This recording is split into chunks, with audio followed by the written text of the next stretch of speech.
মুবারাকাও ওয়া হুদাল লিল আলামিন। আমি আল্লাহ পাক পৃথিবীতে প্রথম ঘর স্থাপিত করেছি কাবা, যে ঘরটি বড় বরকতপূর্ণ ঘর। এই ঘরটি হচ্ছে মানুষের জন্য হেদায়েতের দিশারি। জোরে বলেন সুবহানাল্লাহ।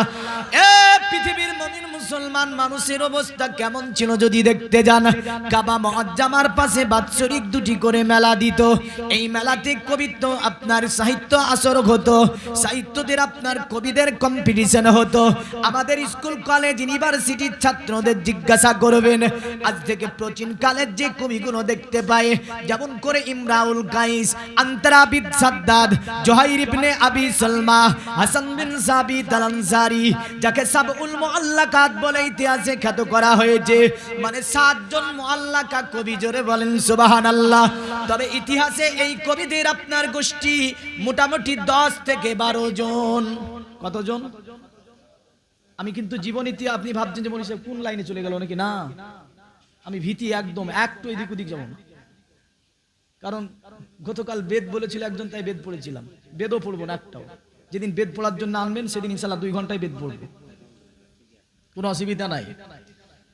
তো যাই হোক, দেখেন সাবউল মুআল্লাকাত 7 জন কবিতা। 7টা আপনার কম্পিটিশনে যে কবিতাটা অতি উত্তম হতো, আল্লাহর কাবা ঘরের দেওয়ালের ওপর ওই কবিতাটাকে লটকিয়ে দেওয়া হতো। আলকুন শব্দের অর্থ হচ্ছে ঝুলন্ত কবিতা। যারা স্কুল কলেজ ইউনিভার্সিটিতে পড়ে ওরা বুঝতে পারবে, মানে ঝুলন্ত কবিতা। এই কাবা মুআজ্জামা আমার আল্লাহ তৈরি করেছেন মানুষের দিক নির্ণয় করার জন্য। আমার আল্লাহ বলছে পৃথিবীতে ঘরটা পৃথিবীর কেন্দ্রস্থলে আমি আল্লাহ স্থাপিত করেছি, যাতে করে পৃথিবীর মানুষ দিক নির্ণয় করতে পারে। আমি আল্লাহ আমাকে সিজদা করতে গেলে আমি আল্লাহ আমাকে তো তারা দেখতে পাবে না। আমি আল্লাহ আমাকে সিজদা কোন দিকে মুখ করে করবে। আমার আল্লাহ বলছে আমার বান্দা, পৃথিবীতে আমি আল্লাহ আমাকে তুমি তো দেখতে পাবে না। আমাকে যদি তুমি সিজদা করতে চাও, আমি কাবা মুআজ্জামা তৈরি করে দিয়েছি, ওই কাবার দিকে মুখ করে আমি আল্লাহ সিজদা করো, তাহলে আমি আল্লাহ আমাকে সিজদা করা হবে। জোরে বলেন সুবহানাল্লাহ। এ পৃথিবীর মুমিন মুসলমান, এই উকাজা মেলাতে আপনার দিনের বেলাতে পুরুষেরা, দিনের বেলায় পুরুষেরা তওয়াফ করত উলঙ্গ হয়ে, আর রাত্রিতে উলঙ্গ হয়ে তওয়াফ করত নারীরা। কারা? দিনের বেলায় পুরুষেরা আর রাত্রিতে নারীরা।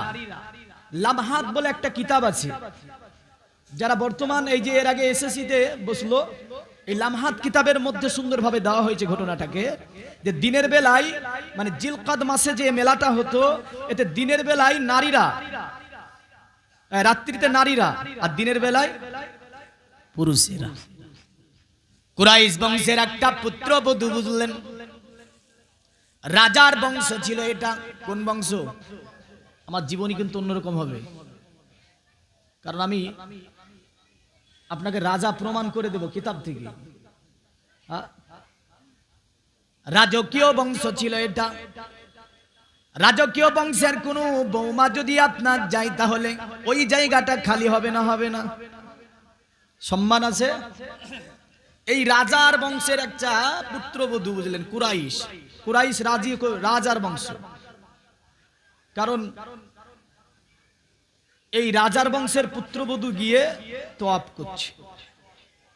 তো কুরাইশ মহিলারা যখন গিয়ে তওয়াফ করতো, অন্য মহিলারা হটে যেত। এই মহিলাটা আপনার গর্ভবতী ছিল। হঠাৎ করে বাচ্চা প্রসবের যন্ত্রণা এসে গেল। যখনই বাচ্চা প্রসবের যন্ত্রণা এসে যায়, আল্লাহর দরবারে আরজি করলো, ওগো আমার আল্লাহ, ইজ্জতের মালিক হচ্ছে তুমি, সম্মানের মালিক হচ্ছে আল্লাহ তুমি। এ আমার আল্লাহ, তুমি আমার ইজ্জত সম্মানকে রক্ষা করো। জোরে বলেন সুবহানাল্লাহ। আচ্ছা বলেন, ইজ্জতের মালিক কে? সম্মানের মালিক আল্লাহ। একটা আয়াত দিচ্ছি, মুখস্থ করে নেবেন সকলে। সূরা আলে ইমরানের আয়াত।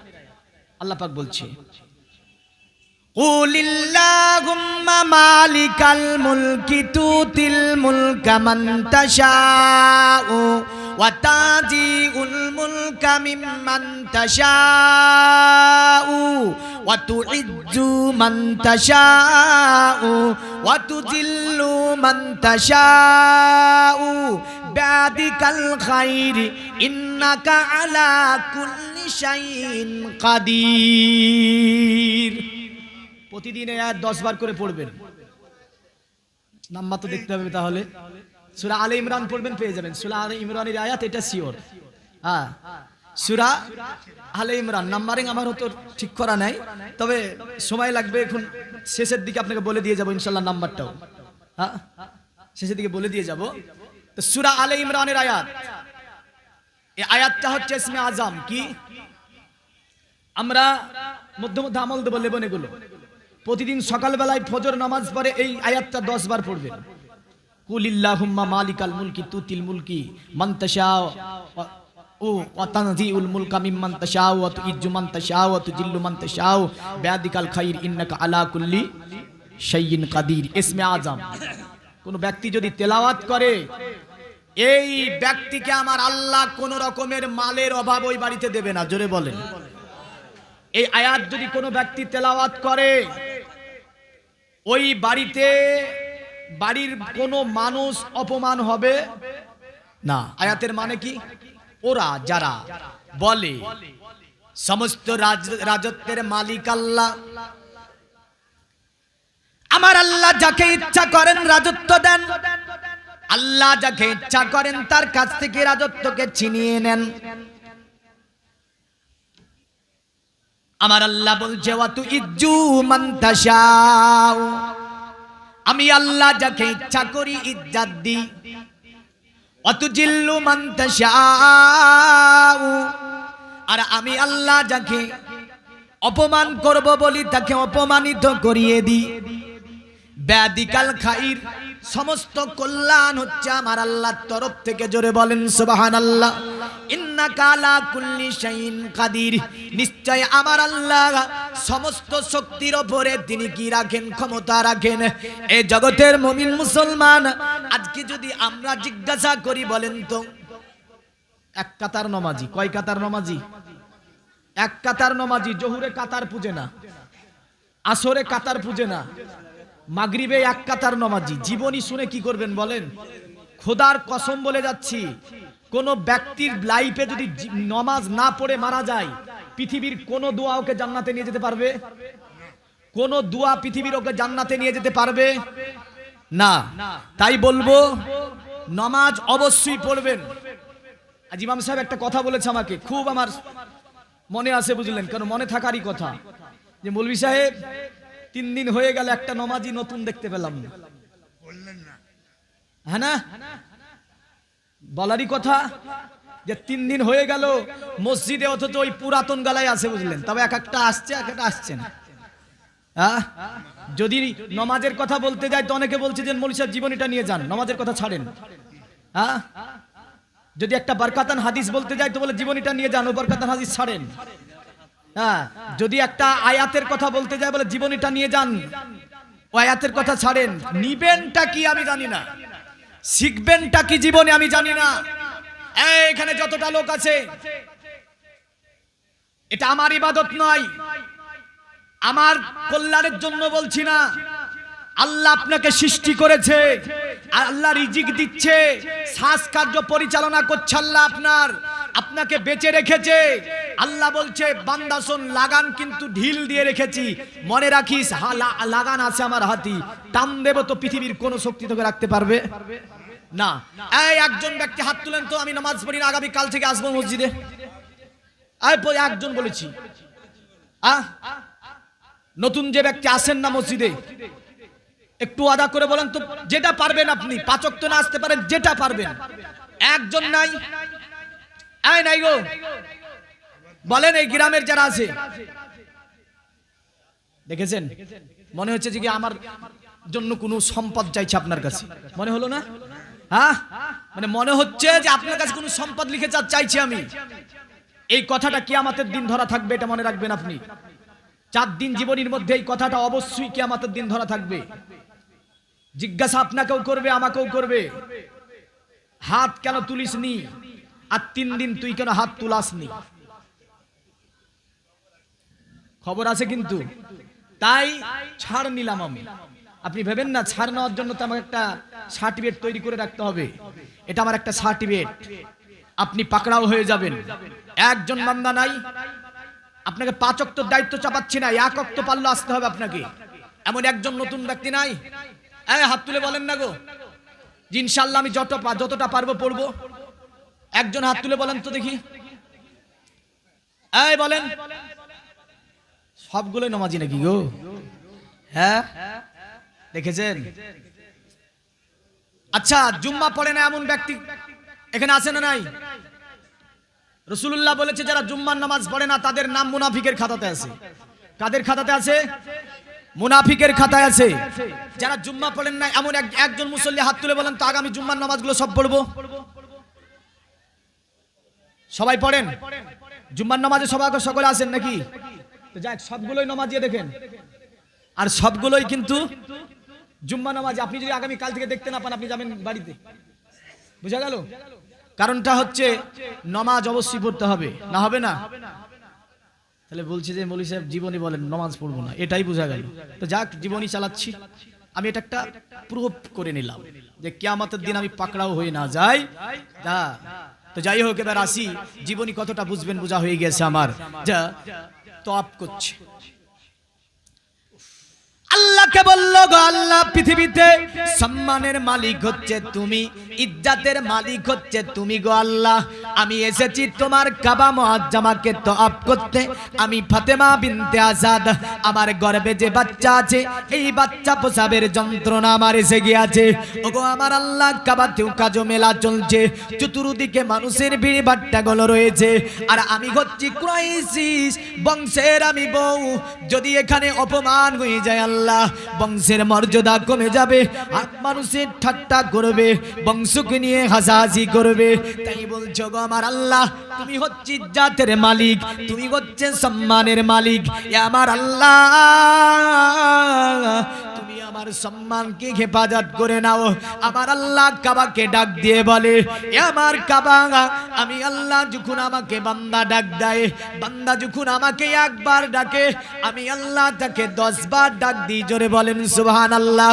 আমার আল্লাহ কোরআনে বলছে সূরা বাকারা 2 পারাতে, ফাযকুরুনি আযকুরুকুম ওয়াশকুরুলি ওয়ালা তাকফুরুন ইয়া আইয়ুহাল্লাযীনা আমানুস্তাঈনু বিস-সাবরি ওয়াস-সালাহ ইন্নাল্লাহা মা'আস-সাবিরিন। আমার আল্লাহ বলছে বান্দা যখন আমার জিকির করে, আমি আল্লাহ বান্দার চর্চা করি। জোরে বলেন সুবহানাল্লাহ। পৃথিবীর মুমিন মুসলমান, আমার আল্লাহ বলছে বান্দা যখন আমাকে একবার ডাক দেয়, আমি আল্লাহ বান্দাকে 10 বার ডাক দিই। বান্দা যখন আমার দিকে এক ধাপ অগ্রসর হয়, আমি আল্লাহ তার দিকে 10 ধাপ এগিয়ে যায়। আমার আল্লাহ বলছে আমার বান্দা, তুমি আমাকে একবার ডেকে দেখো, আমি আল্লাহ তোমাকে 10 বার বান্দা বান্দা করে ডাকবো। এ বান্দা, তুমি আমার রাখে এক ধাপ এগিয়েছো, আমি তোমার দিকে 10 ধাপ এগিয়ে যাব। এ বান্দা, তুমি আমাকে একবার যখন আল্লাহ বলে ডাক দেবে, আমি আল্লাহ তোমার উপরে 10টা রহমত নাজিল করব। আমার বান্দা, আমি কত বড় মেহেরবান জানো? তোমার মা তোমাকে জন্ম দিয়েছে, তোমার মা যতটা তোমার উপরে দয়াবান, একটা পৃথিবীতে সবচেয়ে ছেলের উপরে দয়া রাখে যে, সে হচ্ছে মা। কে গো? মা। ঠান্ডার সময় দেখবেন বাচ্চা শুয়ে আছে, বাবা শুয়ে আছে, বাচ্চা প্রসাব করে দিয়েছে, বাবা কার কি করবে? ঘাড়কে মুড়িয়ে নিয়ে বলে এদিকে, আর মা দেখছে ভিজে গিয়েছে জায়গাটা, তো মা দেখছে যে বাচ্চাটাকে আর একটা ক্যাথা পেরিয়ে দেবে, হ্যাঁ, একটা চাদর বিছিয়ে দেবে। তারপরে যখন বাচ্চা আপনার আবারও প্রসাব করবে, চাদর নাই, তো মা বুকে নিয়ে নেবে। জোরে বলেন সুবহানাল্লাহ। মা বুকে নেবে। আমার আল্লাহ বলছে বান্দা, তোর মা যতটা তোর উপরে দয়া রাখে, তার চেয়ে 100 গুণেরও বেশি আমি আল্লাহ আমার রহমত তোর উপরে রয়েছে। 100 গুণেরও বেশি। যদি বলেন বলছে কি করে? এই কাজটা যদি আপনার বাপের হতো, তো আপনার বাপ তেজ্য পুত্র করতো আপনাকে। কোন কাজটা? এই নামাজ পড়া কাজটা যদি আপনার বাপের হতো না, আর আপনি যদি না করতেন, তো আপনার বাপ তেজ্য পুত্র করতো। কিন্তু আল্লাহর দেখেন আপনাকে তেজ্য পুত্র করেনি, করেছে? তেজপত্র করেনি, রহমত দিচ্ছে, রিজিক দিচ্ছে, উজুট লেগে গিয়েছে। আল্লাহ বলছে ফেরেশতা ধরে ফেল, বান্দা পারছে বড় গাড়ি আছে ছেঁচে যাবে। সুবহানাল্লাহ। হ্যাঁ, তো দেখবেন অনেক সময় বড় গাড়ি কিভাবে বেঁচে গেলেন আপনি, বাঁচালো কে? তো বলছে আল্লাহ। তো যে আল্লাহ আপনাকে বেঁচে রেখেছে একটুর জন্য, আজকে ওই আল্লাহর জন্য বলছি যে একটা করে ওয়াক্ত মসজিদে আসার জন্য হাতটা উঠে না। মনে রাখবেন ওই হাত একদিন সাক্ষী দিবে, আল্লাহ আমি উঠতে চেয়েছিলাম, ও উঠতে দেয়নি। কি বলবে? ওই হাতটা, যে হাতটা আমি তুলতে বলেছি আপনাকে, ওই হাতই একদিন বলবে আমি উঠতে চেয়েছিলাম, আমাকে ও উঠতে দেয়নি। কান বলবে আমি শুনেছিলাম কিন্তু আমি সাক্ষী দিচ্ছি বান্দা মানেনি। চোখ বলবে দেখেছিলাম, দেখিয়েছিল ও আমাকে। এ বদকার চোখ বিপরীত সাক্ষী দেবে, পা বিপরীত সাক্ষী দেবে, এমন করে প্রতিটা অঙ্গ প্রত্যঙ্গ বিপরীত সাক্ষী দেবে। কে আপনি? এত কিসের বাহাদুরি আপনার যে একটু হাত উঠাতে বলি তো আপনি কোষে ধরে বসে থাকেন? এত বাহাদুরি চলবে না, মনে রাখেন। হাতও আপনার নয়, চোখও আপনার নয়, কানও আপনার নয়, পাও আপনার নয়, সমস্ত কিছু অঙ্গ প্রত্যঙ্গগুলি সেদিন আপনার বিরোধিতা করে সাক্ষী প্রদান করবে আল কোরআন। কিন্তু বাহাদুরি করে আপনি এগুলোকে নিয়ে আজকে ভাবছেন যে উঠাবো না, চাপিয়ে ধরে বসে আছেন। মনে রাখবেন সেই দিন খুব কঠিন দিন আসছে। বাপ রাগ নেবেন না, একটু তিতো হবে মধ্যে মধ্যে। তিতো হলে গিলে নেবেন। 3 দিন মিষ্টি খেলেন, আজকে তিতো খাবেন তো কৃমি মরবে। ঠিক বলছি না? ডায়াবেটিস কন্ট্রোলে থাকবে। আর যদি শুধু মিঠা খান, বুঝলেন, ডায়াবেটিস বেড়তে থাকবে। তাই বলবো তিতা একদিন খান। 3 দিন মিঠা খাইয়েছি, আজ পুরো ওয়াজে তিতা খাওয়াবো, বুঝলেন? মারবেন না তো? খুব কড়া করে কিন্তু বলি আমি, বুঝলেন? এমনও কমিটি আমাকে জালসায় উঠিয়েছিল যে শেষ পর্যন্ত জালসার প্যান্ডেলকে ভেঙে পর্দা টাঙাতে বাধ্য হয়েছিল। এতটা কড়া হয়ে যায়, আমি যখন কড়া হই শক্ত হই, বুঝলেন? তাহলে আমি আসি, ওই মেয়েটি কোন গোত্রের? কুরাইশ। তো ইজ্জতের সম্মানের জন্য সাহায্য কার কাছে চাইলো? আল্লাহর কাছে। আমার আল্লাহ বলছে কাবা, আদম নবী থেকে আমি আল্লাহ তার পূর্বে তোকে তৈরি করেছি, কোন নবীকে তোর মধ্যে পাঠাইনি আমি আল্লাহ। এই কাবা মহিলাটা যেহেতু আমি আল্লাহ আমার দরবারে আরজি জানিয়েছি দিল থেকে, অন্তর থেকে, আমি আল্লাহ তার ডাকে সাড়া দিয়েছি রে কাবা। এই কাবা আমি আল্লাহ যদিও কোন যুগে তোর মধ্যে কোনো কাউকে জন্ম দিইনি, কিন্তু আমি আল্লাহ বলছি, হুকুম করছি ওই মহিলাটাকে একটা জায়গা দেওয়া হোক। জোরে বলেন সুবহানাল্লাহ। আমার আল্লাহর হুকুম পেতে কাবা মুআজ্জামার দরজাটা ফেটে গেল। ফাতেমা বিনতে আসাদ কাবা মুআজ্জামার মধ্যে প্রবেশ করলেন, আবার দরজা বন্ধ হয়ে গেল। ওই কাবা মুআজ্জামার মধ্যে এই ফাতেমা বিনতে আসাদ একটা বাচ্চার জন্ম দিলেন। বাচ্চাটা ছিল পুত্র বাচ্চা। আগেকার জামানাতে পুত্র বাচ্চা হলে আপনার খুশি হয়ে যেত। মা দেখেছে পুত্র বাচ্চা, বড় খুশি হয়েছে, কারণ আপনার জাহেলিয়াতের প্রথা হচ্ছে পুত্র বাচ্চা। এখনকার প্রথা পুত্র বাচ্চা। যদি শুনে নাই, হ্যালো, হ্যাঁ বলো, তোমার ছেলে হয়েছে, একদম বুঝলেন, যত মিষ্টির দোকান একদম কি হয়েছে, মিষ্টি কাউকে দেবে না আজ। কেন? আমি নেওয়াজ সব মুখ মিঠাই করাবো। আর যদি হ্যালো তোমার কন্যা হয়েছে, তো গেল, বুঝলেন, ফোনটাকে বলেন যা হয়েছে হুক্কা, কেটে দিল ফোনটা। এমন আছে না নাই? আছে না নাই সমাজে? এটা কোন প্রথা? জাহেলি প্রথা। আজ ব্যাপক হারে আমার সমাজে জাহেলি প্রথা বিরাজ করছে। যদি আপনি বলেন মৌলভী সাহেব কেমন করে, আপনি কি জানেন আমি নয়, পৃথিবীতে যত মুফতি আছে সমস্ত মুফতির কাছে ফতোয়া নেবেন, যেখানে ছেলে মেয়ের ভিড়ভাট্টগোল হয় ওটা জাহেলি প্রথা ছাড়া আর কিছু হতে পারে? হতে পারে? ওটা জাহেলি প্রথা ছাড়া আর কিছুই হতে পারে না। রাসূলুল্লাহ আজ থেকে 1500 বছর আগে বলে গিয়েছেন এই কথা। যেখানে ছেলে মেয়ের ভিড়ভাট্টাগোল হয়, বাজার হয়, সর্বনিম্ন নিকৃষ্টতম জায়গা যদি তোমরা দেখতে চাও, সাহাবীদেরকে বলল ওই বাজার দেখে নাও যে বাজারে ছেলে মেয়ের ভিড়ভাট্টাগোল হয় আর ওর মধ্যে একাধিক শয়তান থাকে। সর্বোত্তম জায়গা তো রাসূলুল্লাহ বললেন কোরআন ও হাদিসের জায়গাগুলো দেখে নাও। জোরে বলেন সুবহানাল্লাহ। তাহলে যারা রাস্তায় আছে ওরা ভালো জায়গা আছে না খারাপ? আর আপনারা জান্নাতের বাগান, কির বাগান? তো জান্নাতের বাগানে বসে জাহান্নামী কাজ হবে? এই জান্নাতে বসে জাহান্নামী কাজ হবে? যদি বলেন মৌলভী সাহেব এটা জান্নাতের বাগান কোথায় লেখা আছে, আমি বলিনি, আমার বাপ, তার বাপ, তার বাপ, তার বাপ, সকলের মুফাসসিরদের মোটামুটি বাপ বলা যায়, যার নাম হচ্ছে ইমাম জালালউদ্দিন সিউতি রাহমাতুল্লাহ আলাইহি। জোরে বলেন সুবহানাল্লাহ। তিনি কিতাব লিখছেন কিতাবুল আসাইল ফি সারহি সামাইল, তার মধ্যে বলছেন মা মিন বাইতিন আও মসজিদিন আও মুহাল্লাতিন কুরিয়া ফি মাওলিদুন নবী সাল্লাল্লাহু আলাইহি সাল্লাম হাফাতিল মালাইকাতি আলা জালিকা আহলিল মাকান। যে ঘরে, যে মসজিদে, যে জায়গাতে রাসূলের আলোচনা হয়, কোরআনের আলোচনা হয়, হাফাতিল মালাইকাতি আলা জালিকা আহলিল মাকান, ওই ঘর, ওই মসজিদ, ওই জায়গাটাকে আল্লাহর অগণিত রহমতের ফেরেশতারা ঘিরাও করে। জোরে জোরে জোরে। ভাইজান একটু গলা টানছে, একটু দেখেন। হ্যাঁ, তো দেখেন,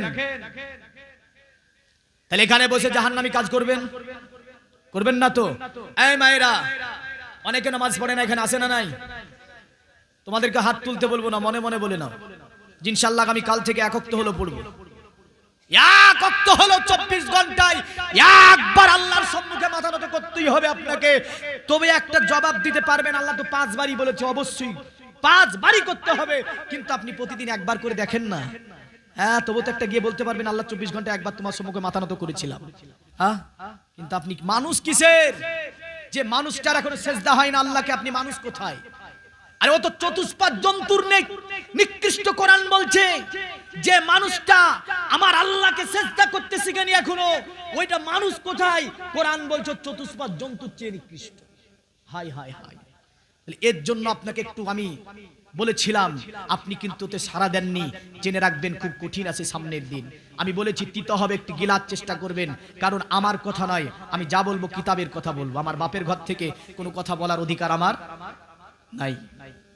তো মহিলাটা পুত্র বাচ্চার জন্ম দিয়েছে, তাকিয়ে দেখছে আপনার বাচ্চাকে কোলে নিয়েছে, বাচ্চাকে দুগ্ধ পান করাবে, বাচ্চা দুগ্ধ পান করে না।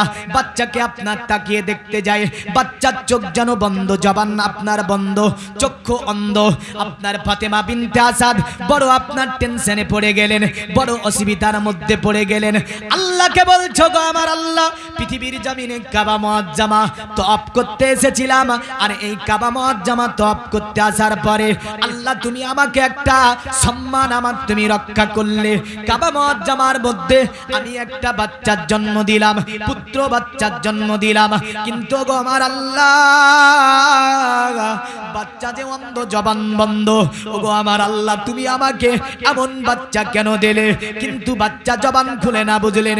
কাবা মুআজ্জামায় 360টি মূর্তি দেখে না, আলকুন শব্দের আপনার ওই যে কবিতাগুলি ঝোলানো আছে তার দিকে তাকায় না, কাবার দেওয়াল দেখে না। ফাতেমা বিনতে আসাদের মনটা বড় খারাপ হয়ে গেল। রাত্রি আস্তে আস্তে গভীর হতে লাগলো, কাবা মুআজ্জামার চতুর্দিক থেকে মানুষেরা চলে গেল। আমার আল্লাহ পাকের কাবা তাকে বাড়ানোর জন্য রাস্তা খুলে দেওয়া হলো। হযরতে ফাতেমা বিনতে আসাদ যিনি ইসলাম কবুল করেছিলেন, মনে রাখবেন, যার কারণে আমি হযরত শব্দটি নার সানে ব্যবহার করে ফেলেছি। এ পৃথিবীর মুমিন মুসলমান, এই মহিলাটা বাচ্চাকে কোলে করে নিয়ে বাড়ির দিকে আপনার রওনা হয়ে গেল। বাড়িতে আসার পরে মনটা বড় খারাপ, কারণ বাচ্চা দুগ্ধ পান করে না, বাচ্চা চোখে দেখতে পায় না, কারণ বাচ্চার চোখ বন্ধ রয়েছে, জবানও বন্ধ রয়েছে। সকাল বেলায় আমার নবীজি, যদিও কোনো বর্ণনায় আছে 3 দিন পরে আমার নবীজি গিয়েছিল, আবার কোনো বর্ণনায় আছে পরদিন আমার নবী 1 লোটা পানি নিয়ে গুটি গুটি পায়ে নিজের চাচির বাড়িতে, কারণ নিজের চাচি এই ফাতেমা বিনতে আসাদের স্বামীর নাম ছিল হযরতে আবু তালিব। এই আবু তালিব ছিল আরবের রাজা। আবু তালিবের বাবার নাম ছিল আব্দুল মুতাল্লিব, তিনিও ছিলেন আরবের রাজা। আব্দুল মুতাল্লিবের বাবার নাম ছিল হাসিম, তিনিও ছিলেন আরবের রাজা। হাসিমের বাবার নাম ছিল আব্দে মানাফ, তিনিও ছিলেন আরবের রাজা। আব্দে মানাফের বাবার নাম ছিল কুসাই, তিনিও ছিলেন আরবের রাজা। বুঝা গেল এই ছেলেটি রাজকীয় বংশে জন্ম নিয়েছে। আল্লাহ হুম্মা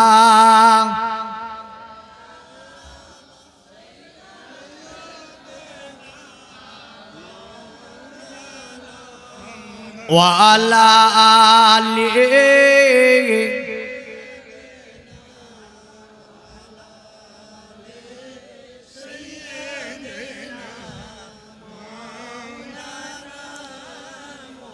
পৃথিবীর মুমিন মুসলমান, হযরতে ফাতেমা বিনতে আসাদ তাকে আপনার আমার নবীজি যাওয়ার পরে বলছে, ওগো আমার চাচি, আমার চাচি কি ব্যাপার, মনটা কেন তোমার খারাপ? আপনার দেখে বলছে, ভাতিজা মোহাম্মদ, পৃথিবীর জমিনে আমি ফাতেমা বিনতে আসাদ, আপনার এই ফাতেমা বিনতে আসাদ আমার নবীকে ছেলের মতো ভালোবাসতো। জোরে বলেন সুবহানাল্লাহ। কারণ আল্লাহর নবীর যখন 8 বছর বয়স হয়, ওই সময় আব্দুল মুতাল্লিব আবু তালিবের হাতটাকে ধরে মুহাম্মদ সাল্লাল্লাহু আলাইহি ওয়াসাল্লামের হাতটাকে দিয়ে বলেছিল, এ আমার ছেলে মুহাম্মদকে তোমার দায়িত্বে দিয়ে গেলাম, খবরদার জীবনে কোনোদিন আমার মুহাম্মদকে যাতে কোনো আমার নবী কষ্ট না পায়। 8 বছর বয়স থেকে আবু তালিব লালন পালন করেছিল আমার নবীকে। এই কারণে ফাতেমা বিনতে আসাদ আমার নবীকে সন্তানের মতো ভালোবাসতো। আমার নবীজি বলছেন, এ আমার চাচি কি ব্যাপার, মনটা কেন খারাপ? ফাতেমা বিনতে আসাদ বলে, ভাতিজা মোহাম্মদ, আমি কাবার মধ্যে যে বাচ্চাটা জন্ম দিয়েছি, পুত্র বাচ্চার, কিন্তু চক্ষু বন্ধ, জবান বন্ধ, সে যেন পানও করতে পারে না, সে যেন অন্ধ, অতএব আমার ছেলেটি নিশ্চয়ই মারা যাবে। আল্লাহ আমাকে একটা বাচ্চা দান করেছে, তবুও অন্ধ বাচ্চা, জবান বন্ধ, কিছুই খেতে পারে না, কিছুই পান করতে পারে না, কিছুই যেন দেখতে পায় না। আমার নবী বলেছিল, চাচি, আমার চাচি, কই বাচ্চাটা আমাকে দান তো দেখি। ফাতেমা বিনতে আসাদের কোল থেকে যখনই আমার রাসূলুল্লাহ আপনার বাচ্চাটাকে চেয়েছে, নবীজিকে আপনার বাচ্চাটা দিয়ে দেওয়া হলো। আমার নবীজি যখনই এই বাচ্চাটাকে কোলে নিয়েছে, সঙ্গে সঙ্গে চক্ষু খুলে গেল। আলী যেন আপনার আমার নবীজির দিকে তাকাচ্ছে। এই বাচ্চাটি আপনার নামই ছিল আলী, তিনি যেন আমার নবীজির দিকে তাকাচ্ছে, যেন তিনি জবানকে নড়াচ্ছে। আমার নবী বলছে, আমার চাচি কেন বলেন তাকাই না, দেখুন তো আপনার ছেলে কেমন করে আমার দিকে তাকাচ্ছে। ফাতেমা বিনতে আসাদ বলে, না, আমার ছেলে কেমন করে তাকাতে পারে? আমি কাবা মুআজ্জামাতে আমি জন্ম দিয়েছি, যাবার পরে আমার ছেলে কিছুই দেখতে পাই না, পানও করতে পারে না। আর ভাতিজা মোহাম্মদ তোমার কোলে দিতি, আমার সন্তানের চোখ যেন খুলে গেল। আমার নবীজি একটু থুক নিয়ে বাচ্চার জবানে লাগিয়ে দিল। আলী বলেছিল, আল্লাহ, পৃথিবীতে আমি জন্মগ্রহণ করার পরে মায়ের চেহারা দেখব না, কাবা মুআজ্জামা দেখব না, দুনিয়ার কোন সৃষ্টি দেখব না। আল্লাহ, তোমার নিয়ামতের মধ্য থেকে পৃথিবীর কোন নিয়ামত আমি আলী ভক্ষণ করব না। আল্লাহ, আমি আলী পৃথিবীতে যাওয়ার পরে তোমার নবীকে দেখতে চাই, আর পৃথিবীতে আমি আলী সর্বপ্রথমে তোমার নবীর, অতএব তোমার নবীর থুক মুবারক আমি পান করতে চাই। জোরে বলেন সুবহানাল্লাহ। আমার নবীজি থুক মুবারক পান করিয়ে দিল। পান করিয়ে দেওয়ার পরে হাতে যে লোটা ছিল, ওই থেকে নবীজি আমার একটু পানি উঠিয়ে আলীর মুখে দিয়ে দিল। আলী যেন পান করতে শুরু করে দিল। ফাতেমা বিনতে আসাদ তাজ্জুব হয়ে বলে, এ ফাতিজা মুহাম্মদ, তোমার কোলে যেটি আমার বাচ্চাটা এত সুস্থ হয়ে গেল। আমার নবী মুচকি হেসে বলে, চাচি, বাচ্চা নিয়ে কোনো চিন্তা করবেন না, আপনি আপনার বাচ্চাকে কোনো জ্ঞানী গুণী কোনো কবিরাজ বৈদ্যর কাছে নিয়ে যাবেন না। আপনার বাচ্চার কোনো অসুখ নাই, কারণ হয়তো তাকিয়েছিল না, কিন্তু আমি নবী দেখছি তার চোখে কোনো অসুখ নাই, তার জবানও কোনো অসুখ নাই। আমার চাচি, এই বাচ্চা নিয়ে কোনো আপনি চিন্তা করবেন না। জোরে বলেন সুবহানাল্লাহ। বাচ্চাটি আপনার আস্তে আস্তে বড় হতে লাগলো। আরবের সরজমিনে কাহাতশালি দেখা দিল। কাহাতশালি বুঝেন? মানে অনাবৃষ্টি। এই অনাবৃষ্টির কারণে আরবে খুব দুর্ভিক্ষ আসলো। ওই সময় আলীর বয়স কত ঐতিহাসিক সঠিকভাবে নির্ধারণ করেনি। কেউ বলেছে কয়েক বছর, মানে 2-3 বছরের বাচ্চা। কেউ বলেছে 4 साल की बच्चा रसूलुल्लाह सल्लल्लाहु अलैहि वसल्लम ने ले लिया। अबू तालिब से कहा कि अरे मेरे चाचा, इस 7 साल के वक्त आली को मुझे दे दीजिए। तो ওই সময়তে আলী শেরে খোদাকে আমার নবীজি নিয়ে নিয়েছিল। হযরত আলী শেরে খোদাকে 3 বছর বাচ্চা নবীজি নিয়ে নিলেন। নবীজি এবার লালন পালন করতে শুরু করলো। জোরে বলেন। মা খাদিজাতুল কুবরা রাদিয়াল্লাহু তাআলা আনহাকে এনে বলল, এ বিবি খাদিজা, মা খাদিজা বলল, ইয়া রাসূলুল্লাহ আপনি বলুন। আমার নবী বলে, খাদিজা, এ খাদিজা, আমি আমার চাচা আবু তালিবের কাছে লালন পালন হয়েছিলাম। 8 বছর বয়স থেকে এ খাদিজা আমার চাচার ছেলে আলীকে আমি নিয়ে নিলাম। আমাকে যেমন আমার চাচা লালন পালন করেছিল, আমিও আমার চাচার ছেলে আলীকে লালন পালন করে দেব। জোরে বলেন। মা খাদিজাতুল কুবরা আলীকে বড় ভালোবাসতে লাগলেন। মধ্যখানে নিতেন আলীকে, মধ্যখানে। একদিকে আমার রাসূলুল্লাহ, দ্বিতীয় দিকে মা খাদিজাতুল কুবরা রাদিয়াল্লাহু তাআলা আনহা, হযরত আলী মধ্যখানে বসে থাকতেন। আমার নবীজিকে মা খাদিজা বলতো, ইয়া রাসূলুল্লাহ, আল্লাহর শান সম্পর্কে আপনি আমাকে বলুন। আমার নবী আল্লাহর শান বলতো। আলী মধ্য থেকে আমার রাসূলুল্লাহ জবানের দিকে তাকাতো। আমার নবী আলীকে কোলে নিয়ে বলতো, আলী তুমিও বলো তো, আল্লাহ ছাড়া কোনো শরীক নাই। আল্লাহ তিনি ওয়াহদাহুল শারীক, আল্লাহ বেনিয়াজ লা মাকাতে বসবাস করেন। আল্লাহকে আকারে আনা যায় না, আল্লাহর সঙ্গে কারো শরীক করা যায় না। হযরত আলী এমনই শিখতে থাকে। হযরত আলী এমন ভাবে আস্তে আস্তে বড় হতে লাগলেন। 8 বছর যখন বয়স হয়ে গিয়েছে, আমার নবীজি সাল্লাল্লাহু আলাইহি ওয়াসাল্লাম একদিন খাদিজা আপনার এবং আমার নবী মধ্যখানে হযরত আলী আছেন, আল্লাহকে সিজদা করছে, খাদিজাকে সিজদা করা শিখাচ্ছে। মা খাদিজাতুল কুবরা রাদিয়াল্লাহু তাআলা আনহা আমার নবীকে দেখে আমার আল্লাহকে সিজদা করছে। জোরে বলেন সুবহানাল্লাহ। কিন্তু আমরা সিজদা করতে এসে কোনটাকে সিজদা বলে এটাও জানি না। জানি গো। আর গোরস্থানে গিয়ে ফতোয়া দেয় যে দাঁড়িয়ে মাটি দাও না সিজদা হয়ে যাবে। আরে সিজদা করতে গিয়েই তো সিজদা হয় না। হ্যাঁ, এই যে তো নামাজি আছে, বলেন তো সিজদার হাকিকাত কটা আছে? সিজদার হাকিকাত কটা জানা নাই? সিজদার হাকিকাত হচ্ছে 7টা। কটা? এই নামাজি মনে রাখবেন, বেনামাজিও মনে রাখবেন। নামাজ পড়া তো লাগবে না, লাগবে না? তো সিজদা করতে এসে যদি এই 7টা হাকিকাত আদা না হয় নামাজ হবে? এখন যদি জিজ্ঞাসা করি নামাজে ফরজ কটা আছে, একজনও বলতে পারবে না। শুরুতু ফিস সালাত, আরকানু ফিস সালাত। এই শুরুতু ফিস সালাত পারবি বল কটা? বল। শুরুতু ফিস সালাত নামাজের শর্ত কটা আছে? জানা নাই? নামাজের বাইরে শর্ত আছে 7টা, আর নামাজের ভিতরে আছে 6টা। মোট 13টা ফরজ আছে। জোরে বলেন সুবহানাল্লাহ। কতটা ফরজ আছে নামাজে? 13টা ফরজ আছে। 13টা ফরজ জেনে নেবেন। আমি এতটা টাচ করে গেলাম শুধু। সিজদার হাকিকাত কি? মা খাদিজাকে রাসূলুল্লাহ সিজদা শিখাচ্ছেন আল্লাহকে। হযরত আলী বসে আছেন। আলী বলছে তাজ্জুব ব্যাপার, কাকে সিজদা করে? সামনে লাত নাই, উজ্জা নাই, গালা নাই, বাক্কা নাই, মূর্তি নাই, কিছুই নাই, ফাঁকা ফাঁকা সিজদা মারে। আমার বাপকে দেখি যে কোন মূর্তি রেখে সিজদা করে, আমার মা কোন মূর্তি রেখে সিজদা করে, আরবের জ্ঞানীগুণীরা মূর্তি রেখে সিজদা করে।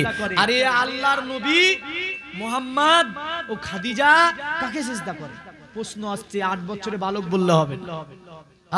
তাহলে সিজদার হাকিকাত নাক এবং কপাল জমিনে মিলাতে হবে। 1 নাম্বার। কয় নাম্বার মনে থাকবে? আল্লাহকে যখন সিজদা করবেন কটা জায়গায় এই নাক এবং কপাল জমিনে মিলিত থাকবে? 1 নাম্বার। 2 নাম্বার, 2 হাতের তালু জমিনে মিলিত থাকবে। 3টি, এই হাতের তালু হাতের তালু 2টি ধরা হয়েছে। 3টি। 2 হাত পায়ের হাঁটু জমিনের সঙ্গে ঠেকে থাকবে। কটা হলো? 2টি 2টি, 4টি আর একটা 5টি। আর 2 পায়ের কমসে কম 3টি আঙ্গুলি। পেট আঙ্গুলির মধ্য, মানে পেট বলতে গেলে ওই যে মোটা জায়গাটার মধ্যখানে বলা হয়েছে। এখানে দুররে মুক্তার ফতোয়ার কিতাবে বলা হয়েছে কোন ব্যক্তির যদি সিজদার সময় পা উঁচু হয়ে থাকে ওর সিজদা হবে না। আমার কথা না এটা, হানাফি জামাতের আন্তর্জাতিক ফতোয়ার কিতাব দুররে মুক্তারের মধ্যে বলা হয়েছে যে কোন ব্যক্তি সিজদার সময় পা উঁচু করে রাখলে ওর সিজদা হবে না। কিয়ামতের দিন এতদিন সিজদা করলেন, কিয়ামতের দিন আল্লাহ যখন বলবে তোর নামাজ সব ক্যান্সেল হয়ে গেছে, তা আপনি কি বলবেন? কই এত জালসা শুনেছি, জীবনে তো কোনো মৌলবীরা বলেনি। তখন আল্লাহ তো এটাও জিজ্ঞাসা করবে, এই নামাজ পড় তো বলেছিস, তো নামাজটা শিখিয়েছিস কি? তাহলে সিজদার সময় 2 পা খাড়া করে দিয়ে জমিনে আঙ্গুলিগুলো ঠেকাতে হবে না? হবে না? আর মুসল্লি আছে অনেক, দেখবেন কার ডানে চলে গেছে একটা পা। কে আবার দুই পাকে খাড়া করে রেখে দিয়েছে, কে বসেছে তো দুই পাকে পেড়ে দিয়েছে, বুঝলেন? এই করে নামাজ হয়? খবরদার, নামাজ হচ্ছে পৃথিবীতে সবচেয়ে যত আমাল আছে সবচেয়ে বড় আমালের নাম হচ্ছে নামাজ। রাসূলুল্লাহ সাহাবীরা বলছে, নবীজি আপনি সবচেয়ে বড় আমালের নাম আমাদেরকে একটা বলে যান। আল্লাহর নবী বলল, সবচেয়ে বড় আমাল যেটা পৃথিবীতে সেটার নাম হচ্ছে নামাজ। তাহলে এত বড় আমাল, এটাই যদি আপনি না করেন, করবেনটা কি? আপনি করবেন কি? আল্লাহ যে আপনাকে রিজিক দিচ্ছে, তিনি রহমান বলি রিজিক দিচ্ছে, নতুবা আপনি রিজিক পেতেন না। ভাবছেন যে মৌলভী সাহেব কি বলে, আমার 8 বিঘা জমি আছে, লাখ লাখ টাকা আছে সিন্ধুকের মধ্যে। আরে লাখ লাখ টাকা কি করবেন আপনি? একজন সিগনেচার করে দেয় 5 লাখ টাকা নেয়। আল্লাহ বলছে তুই 5 লাখ টাকা যতই নিস, খাসির গোস্ত খেতে পাবি না, চর্বিওয়ালা গোস্ত খেতে পাবি না, মোটা গোস্ত খেতে পাবি না, মাছ খেতে পাবি না, ডিম খেতে পাবি না। কি খাবি বলে? করুলার পাতা খাবি, আর 2টো করে রুটি খাবি, কচুও খেতে পাবে না, মাটির তলে আছে। আল্লাহ বলছে তুই লাখ টাকা ইনকাম করে তোকে শান্তি দেব না আমি, ওই করুলার পাতা ভাজি খাবি। আর লিমিটেড বেঁধে দেবে আমার আল্লাহ 2টি করে। তা আল্লাহ তো বলে না ডাক্তার কাছে যায়, ডাক্তার প্রেসক্রিপশন লিখে দেয় তুই 2টোর বেশি রুটি খাবি না, কমছে না তো বলে রাতে খাওয়া বন্ধ হচ্ছে কোন তরফ থেকে? আরে আল্লাহর তরফ থেকে বন্ধ হয়ে গেছে। তাই ডাক্তার বলছে রাতে খাবার বন্ধ। রাতে খেয়ে যখন আর হলো না, ফজরে ঘুম পারিস। এই বান্দা, ফজরে বলে আসসালাতু খায়রুম মিনান নাওম, ঘুম পারে? তা আল্লাহ বলছে তোর ঘুম আমি ছুটিয়ে দিতে পারি। দেখতে পাস না ছুটিয়েছে অনেকের। তো ঘুম পারে, বুঝলেন? এমন অসুখ হয়েছে, ডাক্তারের কাছে গিয়েছে, ডাক্তার প্রেসক্রিপশন করে বলছে রাত 3টের সময় উঠবে, যত অ্যান্টিবায়োটিক আছে, যত ওষুধ সব ফুরিয়ে গেছে। ডাক্তারের কাছে যাওয়ার পর যে স্যার কোনো কাজ হয়নি, এতে কাজ হয়নি। ডাক্তার দেখছে দুনিয়া সব মেডিসিন শেষ, এখন কি করা যায়? তার তো মেডিসিন নাই।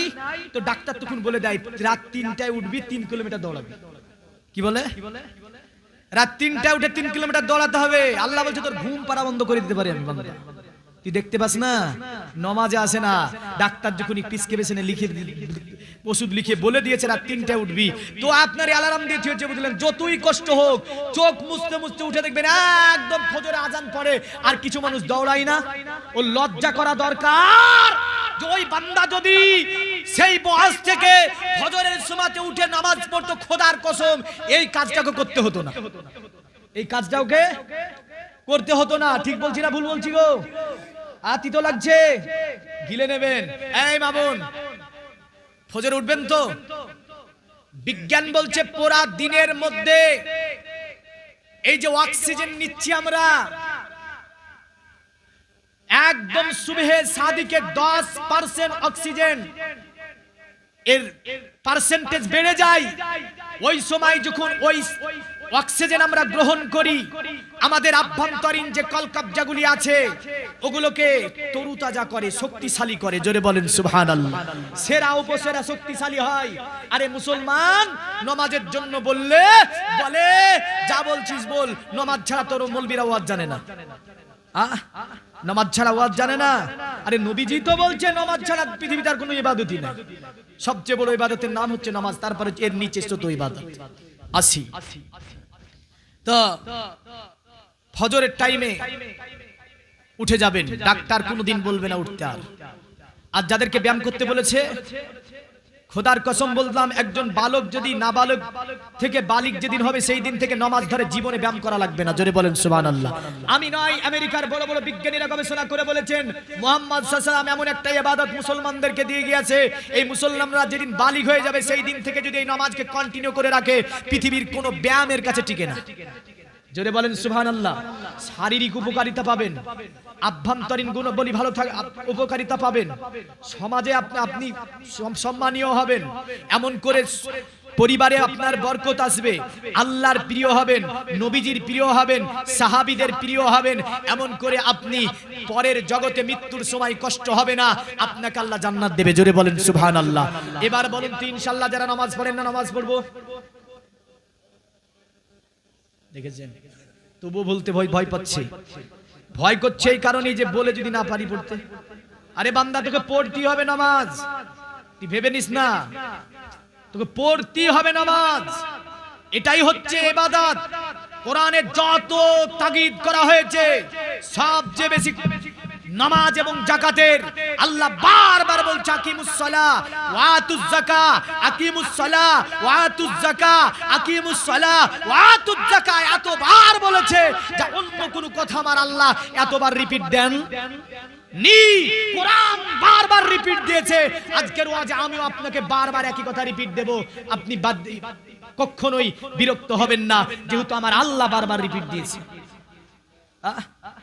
আসি, এই বাচ্চাটা বসে আছে ইবাদত কালে সিজদার হাকিকাত কটা বললাম, এই কটা বললাম মনে থাকবে, মনে থাকবে।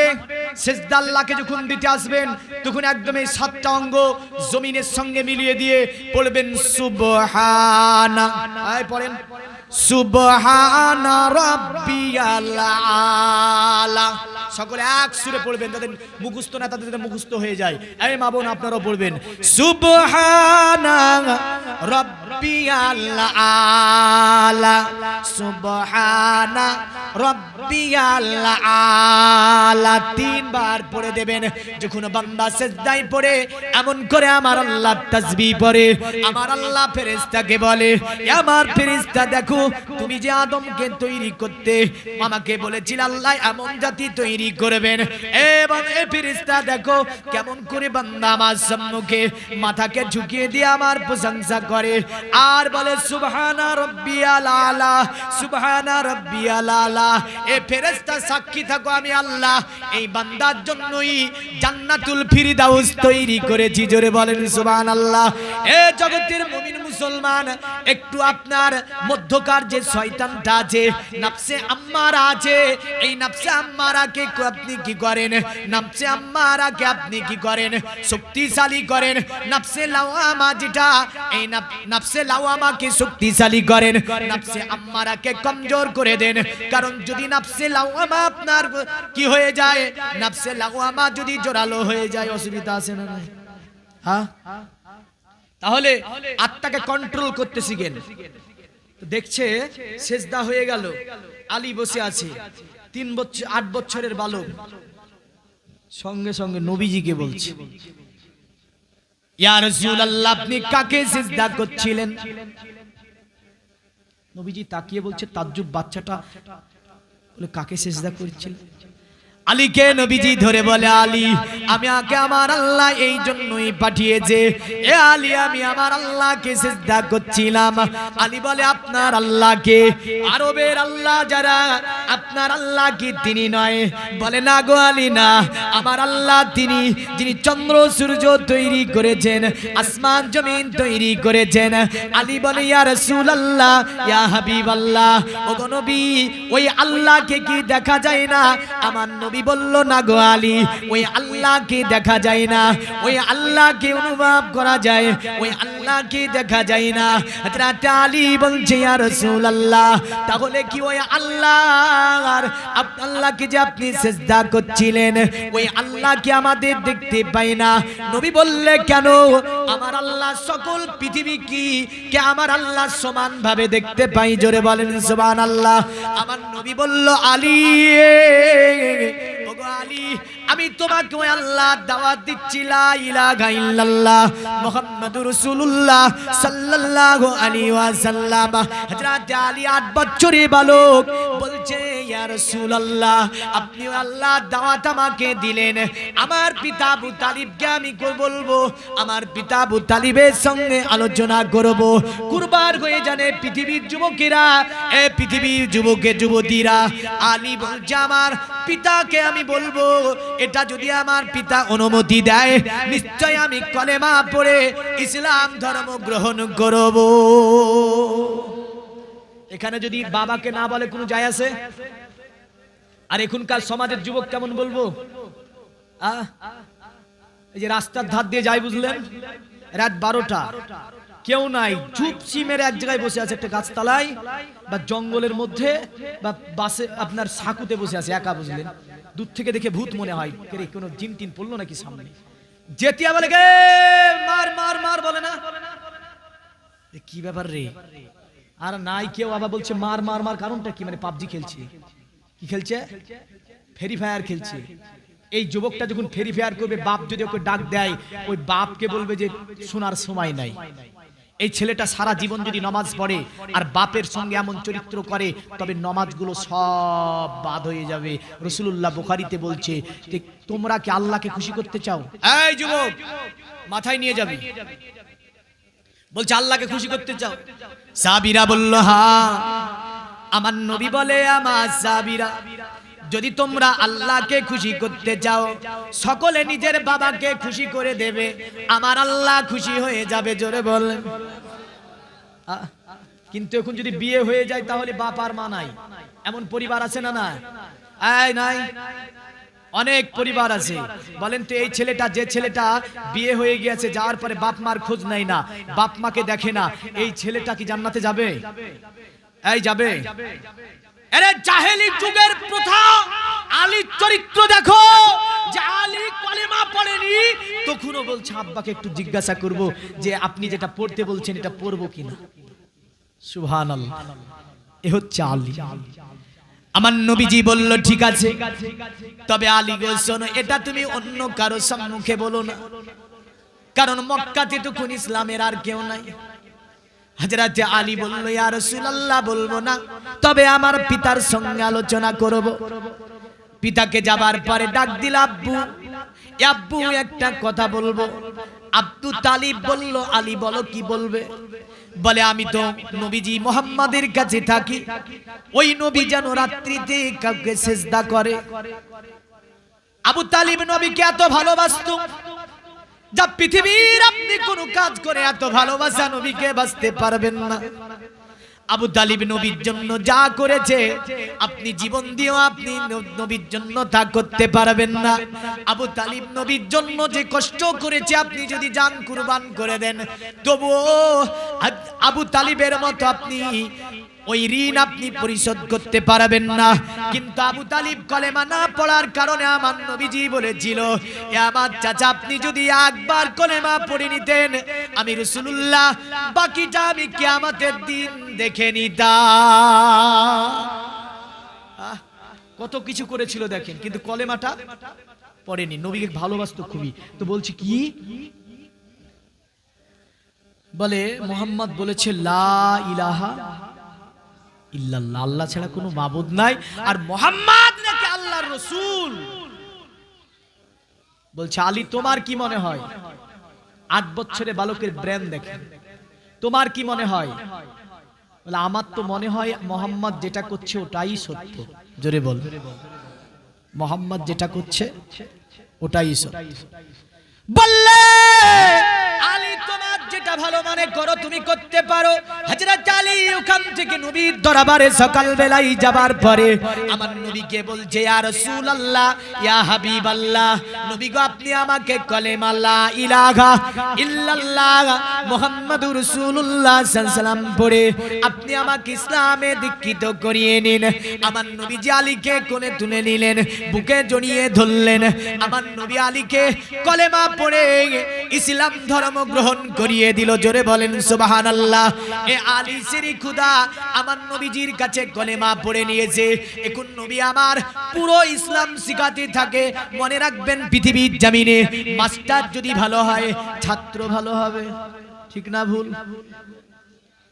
মাস্টার যদি ভালো হয় ছাত্র ভালো হবে অটোমেটিক। আমার নবীজি সাল্লাল্লাহু আলাইহি সাল্লাম পৃথিবীর কোন ইউনিভার্সিটিতে পড়েননি। আমার আল্লাহর কোরআন বলছে এভাবে আর রহমান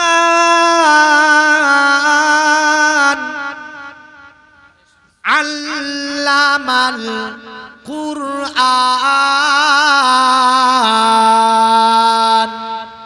খলাকাল ইনসানা আল্লামাহুল বায়ান।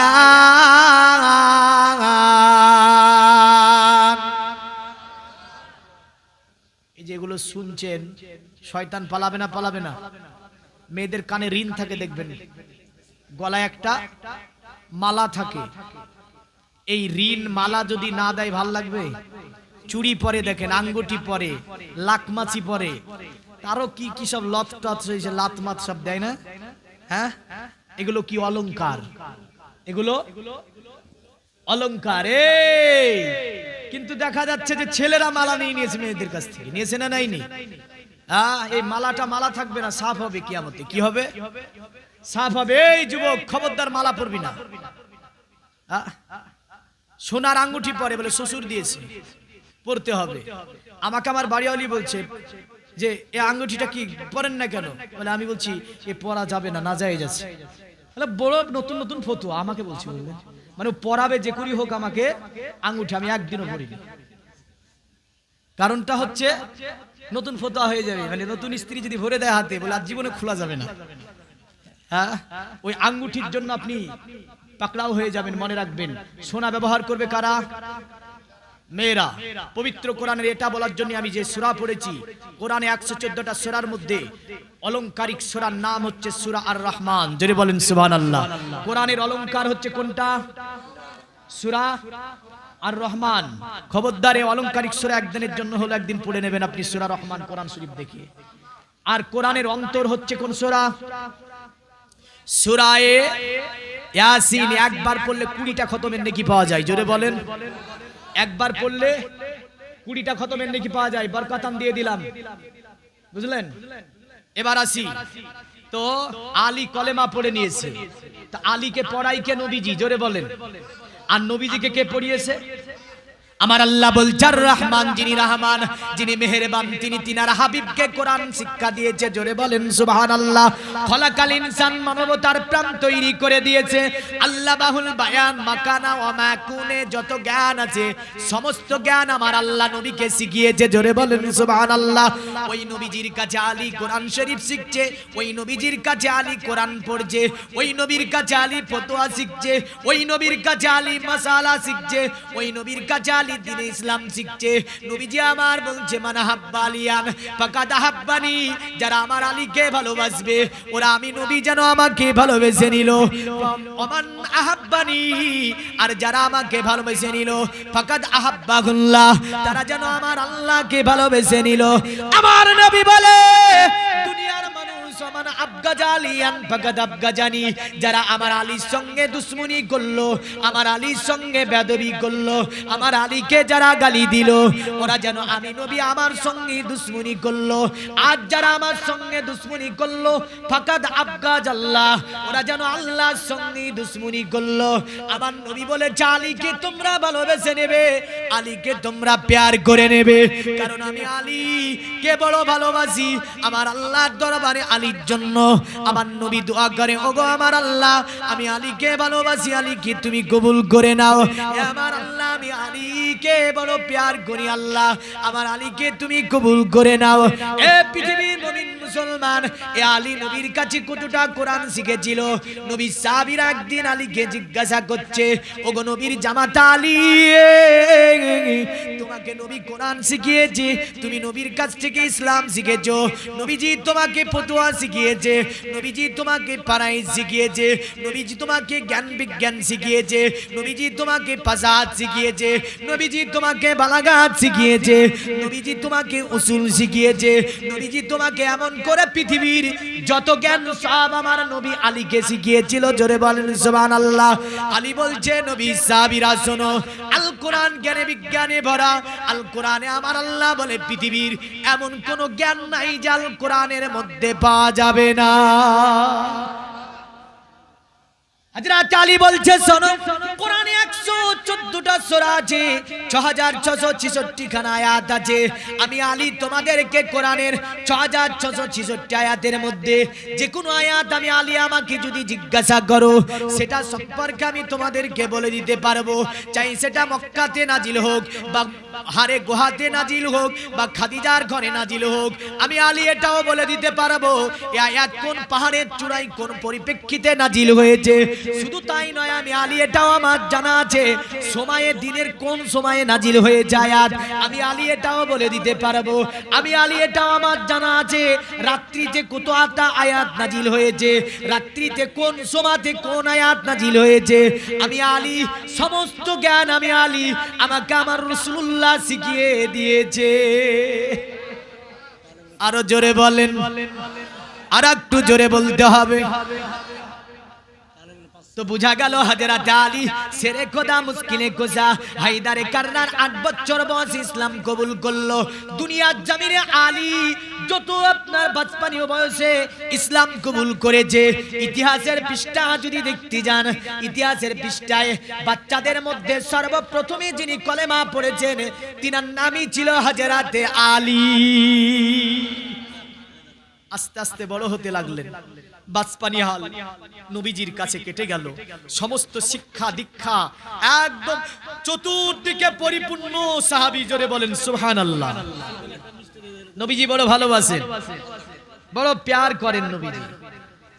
আলী শেরে খোদাকে একদিন ডাকছে নবীজি, আমার নবীজি আলীকে ডাকছে, গো আলী শোনো, 622 খ্রিস্টাব্দের রাত্রি, কত রাত্রি? 622 খ্রিস্টাব্দ। আলীকে বলছে, ও আলী, আমি নবীজি হয়তো মক্কাতে থাকবো না। এ আলী, আমি মক্কা থেকে হয়তো মদিনায় হিজরত করে চলে যাব। আলী বলছে, ইয়া রাসূলুল্লাহ, আপনি বলুন আমাকে কি বলতে চান? বলে, আলী শোনো, তোমাকে আমি আমার বিছানার উপর রেখে যাব, এই দাওয়াতটা আমি নবীজি তোমাকে দিয়ে দিলাম। জোরে বলেন সুবহানাল্লাহ। হযরত আলী শেরে খোদাকে 622 খ্রিস্টাব্দে রাত্রিতে আমার নবীজির আপনার ওই যে বিছানার উপরে আরামে রেখে নবী আমার মদিনাতে গিয়েছিলেন। আল্লাহুম্মা সাইয়্যিদিনা মাওলানা মুহাম্মদ ওয়া আলা আলি সাইয়্যিদিনা। নবীজি বলেন, হযরত আলী বিছানাতে যাও গো শুয়ে গে তোমারে বলি। আর একটু জোরে হবে না? হযরত আলী শুয়ে গেলেন নবীর বিছানায়, উম্মতকে তারাইতে নবী দিলেন রাওয়ানা। সবজা রঙের চাদর, চতুর্দিকে বেঈমান বেদিন, কারো হাতে তলোয়ার বল্লম, খঞ্জর আছে, নবীকে জবা করবে। আর ওর মধ্যে আলীকে বলে, আলী শুয়ে যাও, আমি নবীজি তোমাকে বলছি সকাল বেলায় উঠে আমার আমানাতগুলি পূর্ণ করে দেবে, অতঃপর তুমি মদিনাতে এসে যাবে। জোরে বলেন সুবহানাল্লাহ। হযরত আলীকে নবীর একজন সাহাবী, হাদিসে এইভাবে আছে, আলীকে বলছে, আলী বলো, জীবনে তুমি কতদিন ঘুম পেরেছো? আলী বলছে, আমার জীবনে একদিনই আমি ঘুমিয়েছি, রাত্রিতে। হায় হায়, আলীর জীবনী শুনবেন, মানবেন না তা হবে? আলী বলছে, জীবনে একদিন আরাম করে ঘুমিয়েছি। তো বলে, আলী গো, তুমি জীবনে আরামে একদিন কেন ঘুমালে? বলে, নবী সাহাবীরা, আমি আলী যখনই বিছানায় যায়, আমি এটা ভাবি, আল্লাহ, আমি আজকে আলী যদি ঘুমিয়ে যায়, সকালে আমি হয়তো জাগতে পারবো না, আমি আলী হয়তো আজকে মরে যাব, এই ভয়ে আমি আলী ঘুমাতে পারি না। সঙ্গে সঙ্গে উঠে নফল ইবাদতে দাঁড়িয়ে যায়। হযরত আলী নামাজ আপনার পড়তে থাকে। এ দুনিয়ার মুমিন মুসলমান, আলীর জীবনীটা আমি মদিনাতে গিয়ে শোনাবো, শেষ করা সম্ভব নয়, তাই আমি অতি তাড়াতাড়ি মদিনাতের দিকে আপনার অগ্রসর হচ্ছি। হযরত আলী বলছে, শোনো নবী সাহাবীরা, আমি আলী যখনই বিছানায় যাই, নবীজি বলে, জান্নাহ মুনিসবুল মাউত, ঘুম হচ্ছে মৌতের অর্ধেক অংশ। আমি আলী এই কথাটা আমার স্মরণ হয়ে যায়। আমি আলী বিছানা থেকে উঠে ওযু করি, ওযু করে নামাজে দাঁড়িয়ে যায়। পুরা রাত্রি আলী নামাজ পড়ে পড়ে কাটিয়ে দেয়। আর আল্লাহকে দোয়া করে বলে, আল্লাহ, আলীকে তুমি সিজদা অবস্থায় মৃত্যুটা দিও গো আল্লাহ। এ আমার আল্লাহ, আলী তুমি মৃত্যুটা, তোমাকে যখন আলী সিজদা করবে, ওই সময়তে তুমি আমার মৃত্যুখানা দেবে। আমার আল্লাহ দরবারে আলী যা চেয়েছিল, আমার আল্লাহ সেটাই দিয়েছিল। আমরা আলীকে ভালোবাসি না বাসি না? নবীকে বাসেন না বাসেন না? ফাতেমাকে বাসেন না বাসেন না, আলী হযরতে হাসান হুসাইনকে বাসেন না বাসেন না। তো আমি নিয়ে যাব ফাতেমার কাছে, একদম হাসান হুসাইনের কাছে। আলীর জীবনী চলতেই থাকবে ইনশাআল্লাহ, গোটা রাত্রি যদি চলে ফুরাবে না। তবু আপনি ভাবতেন যে মৌলভী সাহেব এত লাভ মালো কেন? লাভ মেরেও ফুরাবে না, কারণ আপনাকে আমি এই কারণেই বলছি মৃত্যু পর্যন্ত আমাকে যেতে হবে। কোথায় কুফা, কোথায় সিফফিনের যুদ্ধ, কোথায় আপনার যুদ্ধে আপনার কি জামির, এমন করে আপনার খাইবারের যুদ্ধ, রাসূলের জীবনে অনেকগুলো যুদ্ধ আলীর সরকার ছিল, সবগুলো একটু একটু করে টাচ করতে করতে ইনশাআল্লাহ আলীর জীবনী থেকে কিছু মূল্যবান বিষয় উপস্থাপন করব যা আমাদের জীবন বদলে যায়। তার আলী যদি পুরা রাত্রি নফল পড়তে পারে, আমরা 5 ওয়াক্ত পড়তে পারবো না গো বাপ? এই পারবো না? এই গ্রামের সবচেয়ে যেটা আমি দেখলাম, ঘাটতি যুবকরা নামাজে নাই, যত আছে সব বুড়াগুলো, বুঝলেন? আরে বুড়াগুলানের নমাজ তো, বুড়াগুলানের নমাজ কি গো, হাতে পায়ে ব্যথা হয়েছে, প্রসাব করে প্রসাব টপকায়, মাজাই সেজদা করতে যে আল্লাহ আকবার বলে, মানে মাজাতে লেগেছে, হাঁটু পরে তো হাঁটুতে খাটাম করে লাগলে কি বলবে নামাজের মধ্যে। তাহলে আল্লাহ বলছে বান্দা তোর হাঁটুতে যদি খুব লাগা থাকে নমাজ বসে বসেই পড়, মাজাতে লাগা আছে তো বসে বসেই পড়, আমি আল্লাহ সেজদা দিয়ে না পারলে ইশারা করে পড়। জোরে বলেন, এর চেয়ে মেহেরবান আর কিছু পাবেন? এ যুবক, মসজিদে আসতে মন চাই না? আরে ইসলামকে জিন্দা করেছে যুবকেরা, জোরে বলেন। আজ ইসলামকে জিন্দা করে রাখবে যুবকেরা। আমি বলতে চাই, এই নামটা কি বললেন? সেন্টু ডাক্তার বলে 510 টাকা আমি আলীর জীবনীতে দান করলাম। আল্লাহ এই দানকে কবুল ও মঞ্জুর করুন, তার জীবনের আশাকে পূর্ণ করুন। সকলে বলুন আল্লাহুম্মা আমিন। এ আলীর মহব্বত করেছি বলেছেন সকলে। আমি 5 জন পাকপাজাতনের নামে মাত্র 510 টাকা করে, 510 টাকা করে আরেকজন ব্যক্তি দিয়েছে 500 টাকা। তারপরে ওয়াজ এগিয়ে দেব ইনশাআল্লাহ। 5 জন ব্যক্তিকে দেখবো পাকপাজাতনের নামে, আলী শেরে খোদার নামে 500 টাকা, আরেকজন ব্যক্তি দেন হাসান হুসাইনের নামে 5000 টাকা, আরেকজন মা ফাতেমার নামে 500 টাকা, পাকপাজাতনের নামে 500 করে টাকা। 5 জন ব্যক্তিকে দেখবো। নাই গো, বহু খরচ করেছেন জীবনে, বিবি বাচ্চা সংসার। আচ্ছা, আরো 2 জন ব্যক্তি 500 টাকা। নাম কি ওদের? একজনের নাম তালিবুর রহমান, একজনের নাম আজাদ আলী। তালিবুর রহমান, আজাদ আলী 500 টাকা করে লিখিয়ে গিয়েছে। আল্লাহ এই দানকে আপনি কবুল ও মঞ্জুর করুন। আল্লাহ খেতে খামারে বরকত দিন, হায়াতকে দারাজ করুন, বালা মুসিবত থেকে হেফাজত করুন, আল্লাহ অসুখ বিসুখ থেকে হেফাজত করুন। সকলে বলুন আল্লাহুম্মা আমিন। আসুন তো একটু, এই 5 জেক্কাত আলী 1 মুন ধান জিন্দাবাদ বলেন। এই আমাদের দিকে একবার গম হয়েছিল, বুঝলেন? গমে কিন্তু দানা ছিল না, আপনাদের দিকে হয়েছিল? হ্যাঁ, বড় বড় আপনার ওই যে হাইনাল গাড়ি বলে আমাদের দিকে, ওই নিয়ে গিয়ে বুঝলেন পুরা মারার পরে দেখা যাচ্ছে ওই থেকে শুধু বেড়াচ্ছে কি ওই একগুলো ঘাসের বীজ, গম নাই। আল্লাহ বলছে বান্দা 500 টাকা করে দিলি না, ধান আছে জমিনে, তোর ধান আমি দিই, কারণ দেখবেন আপনি আবাদ করেন আর আল্লাহর তরফ থেকে আসে। জোরে বলেন সুবহানাল্লাহ, সুবহানাল্লাহ, সুবহানাল্লাহ। রবিউল ইসলাম 500 টাকার দাতা জিন্দাবাদ বলেন। দাদা দাদির নামে করেছে দান 500 টাকা। এই দানকে আল্লাহ কবুল ও মঞ্জুর করে নিয়ে দাদা দাদিকে আল্লাহ আপনি কবরে, আল্লাহ আপনি জান্নাতুল ফিরদাউস দান করুন। মারা গিয়েছে মনে হয়, হয়তো দাদু দাদি মারা গিয়েছে। আল্লাহ আপনি কবরকে কুশাদা করুন, মানুয়ার করুন। আল্লাহ আপনি তার দাদু দাদিকে জান্নাতুল ফিরদাউস নসিব করুন। সকলে বলুন আল্লাহুম্মা আমিন। মাত্র 510 টাকা করে বলেছি বাপ, নতুবা আপনার খেতে জমি অনেক কিছু আছে। ধান দিয়েছে দেন, একজন 1 মুন ধান দিয়েছে। আপনি একদম দাঁড়িয়ে বলেন তো দেখি যে মৌলভী সাহেব আমার 2 বিঘা ধান আছে, 1 মুন ধান আমি দিয়ে দেব। আমার আল্লাহ দেখবেন ওই 1 মুনে আমার আল্লাহ বলে বান্দা তোকে দ্বিগুণ বরকত দিয়ে দেব। জোরে বলেন। শুধু তাই না, আমার আল্লাহ বলছে 70 গুণ বরকত দিই। সুবহানাল্লাহ বলবেন না? কত গুণ? একটা সরিষা ফেলি, ছোট্ট একটা গাছ বেরাই, আল্লাহ বলছে বান্দা ওই একটা পোকা গিয়ে কিট করে একটু কামড়িয়ে মেরে দিতে পারে গাছটাকে, কিন্তু আমি আল্লাহ মারতে দিই না, ওটা বড় হয়ে যায়। একটা সরিষা থেকে 700 অধিক সরিষা দিই আমি আল্লাহ। জোরে বলেন। তো খেতে তো অনেকের ধান আছে, একটু বলেন তো 1 মুন করে ধান দেব। একজন দাঁড়িয়ে বলেন তো আল্লাহর বান্দা আমি দেখতে চাই 1 মুনে আপনাকে দ্বিগুণ আল্লাহ দেবে। দেখেন লিখেন তো, দেখেন 1 মুন ধান, 1 মুন, হ্যাঁ 1 মুন। ওই চাচার নাম কি?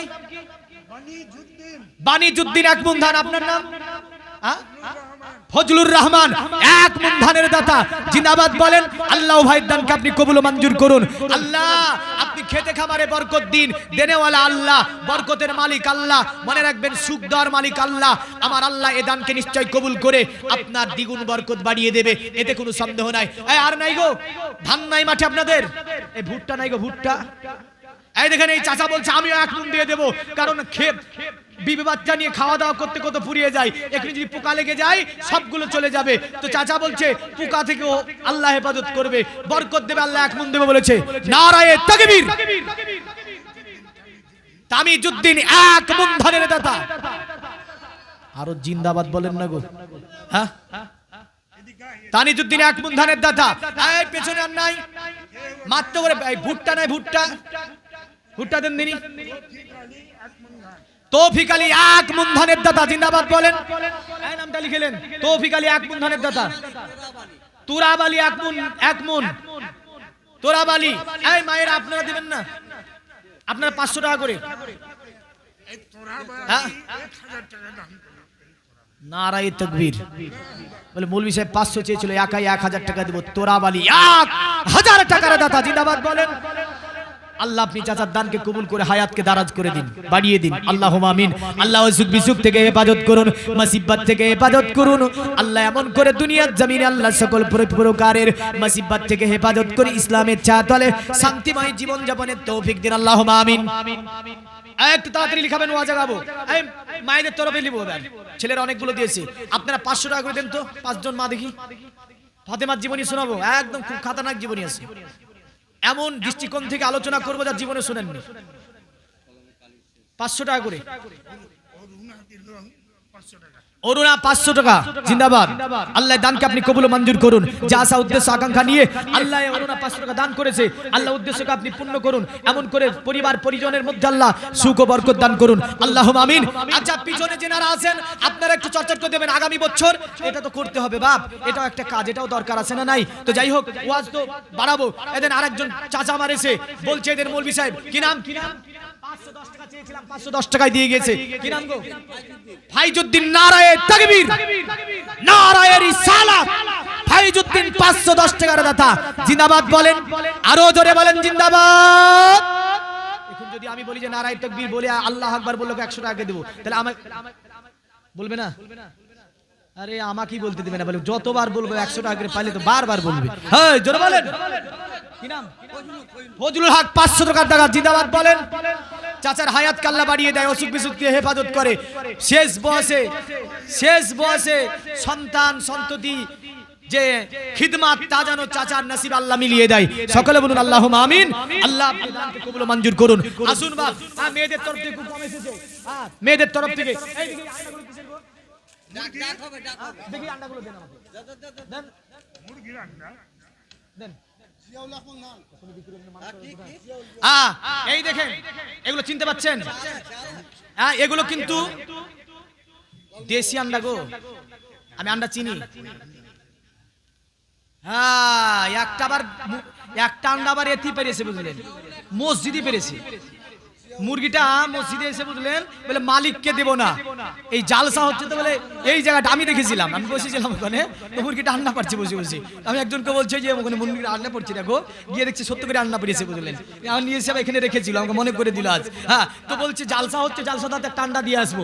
তাই আন্ডার এখানে আপনার এত আন্ডা দেখতে পাচ্ছেন, ওই আন্ডার জন্য আরো আন্ডা পড়েছে কিন্তু। তাই বলবো এই দেখেন একটা আন্ডা উঠিয়েছি, বলুন তো কে নেবেন? বরকাতান। আরে বহু আন্ডা খেয়েছেন, এই আন্ডা একবার খেয়ে দেখেন না, হ্যাঁ আল্লাহর রাহে দেওয়া হয়ে যাবে, দিয়ে দেবো খুব তাড়াতাড়ি। জিয়াউল এক মন ধানের দাতা জিন্দাবাদ বলেন। এই জোরে বলেন জিন্দাবাদ।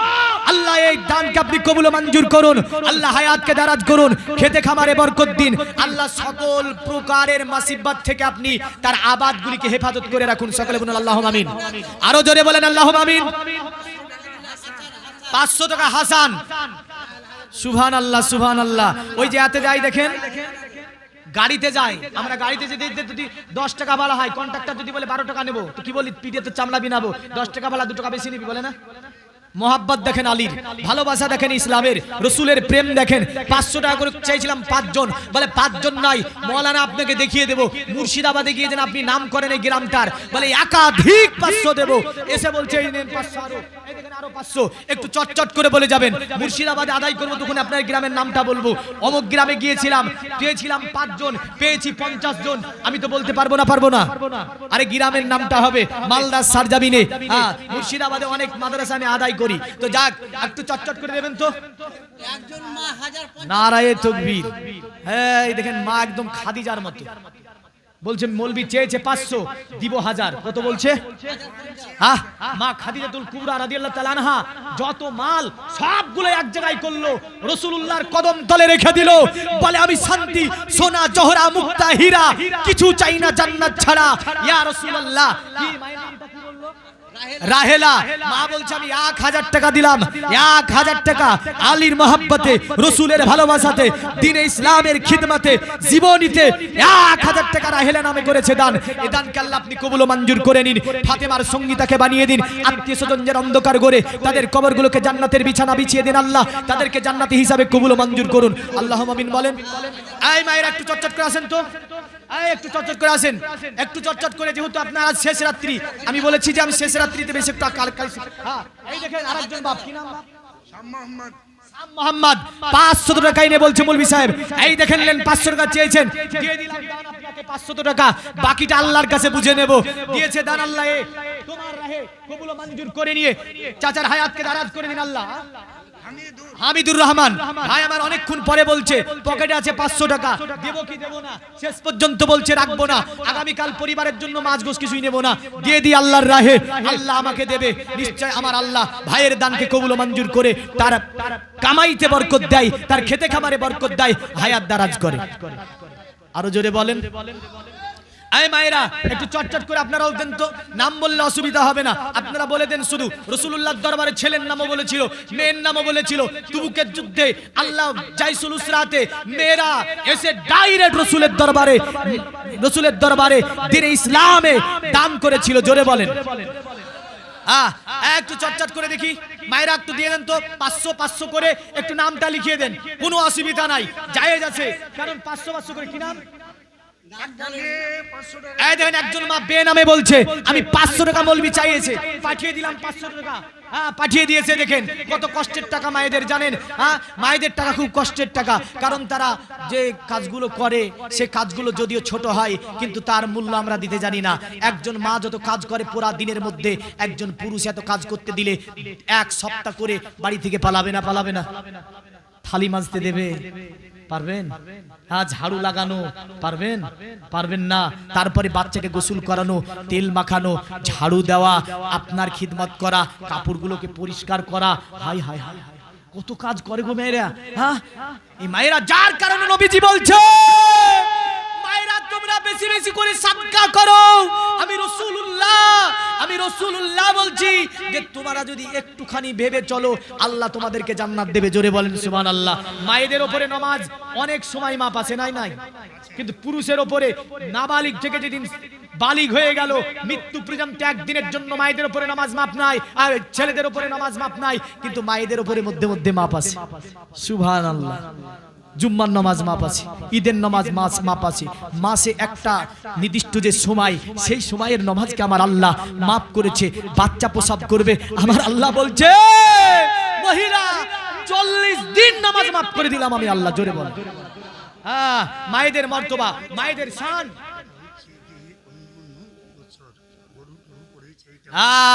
এই দেখেন আগামী কালকে কতটা গোশ আছে? গোশ কতটা আছে? 3.5 কুইন্টাল গোশ আছে। সুবহানাল্লাহ। ওগুলো আমরা খাবো না, সকলে মিলে খাবো গো? তাহলে 3.5 কুইন্টাল গোশ। তো চাল কত আছে? 4 কুইন্টাল চাল। সুবহানাল্লাহ। 3.5 কুইন্টাল গোশ, 3.5 কুইন্টাল গোশ। এই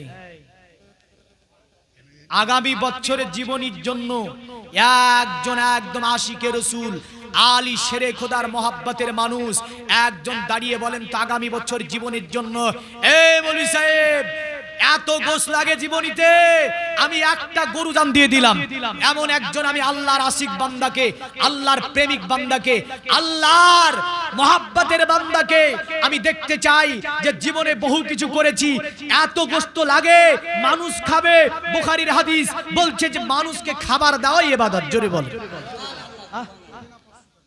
সকিনা মা 500 টাকা করেছে দান, এই দানকে কবুল ও মঞ্জুর করুন আল্লাহ। মুসিবত থেকে হেফাজত করুন। স্বামী স্ত্রী স্বামীর ভালোবাসা, পরিবারের ভালোবাসা তার প্রতি নসিব করুন আল্লাহ। পরিবার পরিজন নিয়ে সুখ শান্তির সঙ্গে জীবন যাপন করতে পারে এই তৌফিক আল্লাহ আপনি দান করুন, আল্লাহুম্মা আমিন।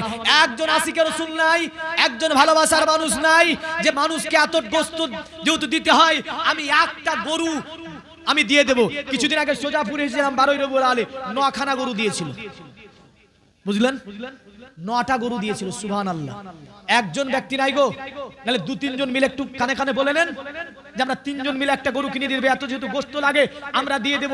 জীবনে অনেক গোশত বিবি বাচ্চাকে খিলিয়েছি ইবাদতের স্বার্থে, আল্লাহর রাহে একটা গরু আমি দিয়ে দেব।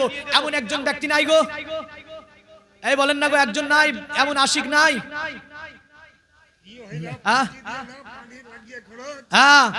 পানি লাগিয়ে নেন, একটা গরু নেবো, তারপরে ওয়াজ আগিয়ে দেবো। এই ডিমগুলা রাখেন তো, কোন ভেঙে যাবে, কোন আরো বিপদ হয়ে যাবে।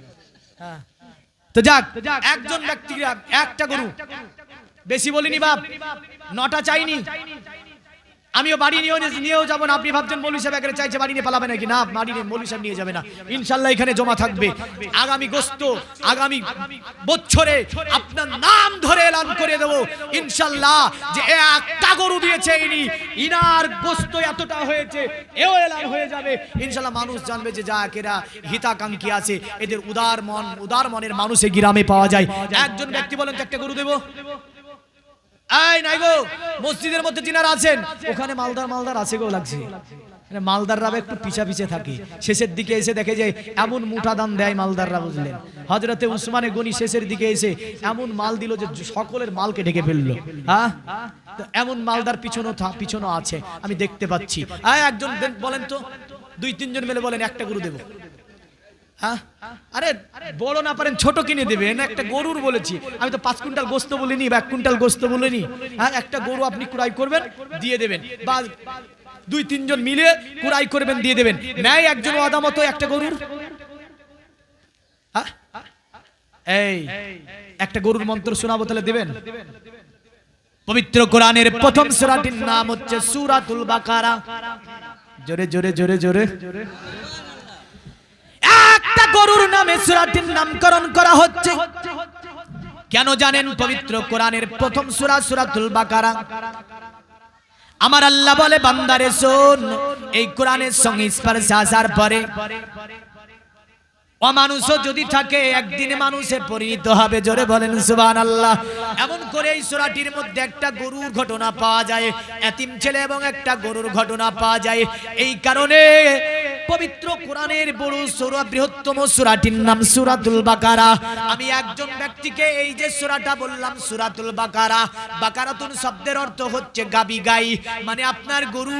একজন ব্যক্তিকে, আল্লাহর আশিক ব্যক্তিকে সূরাতুল বাকারার ওসিলাতে, সূরাতুল বাকারার মহব্বতে বলুন তো একটু দাঁড়িয়ে, এ মৌলভী সাহেব আগামী বছরের জন্য একটা গরু আমি দান করে দিলাম। এই নাই মধ্যবর্তীতা দিবাদাক্রান্তি প্রাকৃতিতা বিষ্ণাং ভক্কয়েদ সদামেদা শাস্ত্রে চশ্রিতা। হ্যাঁ, বিষ্ণাং ভক্কয়েদ শাস্ত্রে বিষ্ণাং ভক্কয়েদ সদামেদা শাস্ত্রে চশ্রিতা। যিনি আসার পরে গরুর গোশত ভক্ষণ করাকে সর্বকালের জন্য শাস্ত্র অনুযায়ী বৈধ ঘোষণা করবেন, তিনি বেদ অনুযায়ী শেষ ঋষি হবে। তিনার নামের প্রথম অক্ষর হবে ম, শেষ অক্ষর হবে দ, মোহাম্মদ।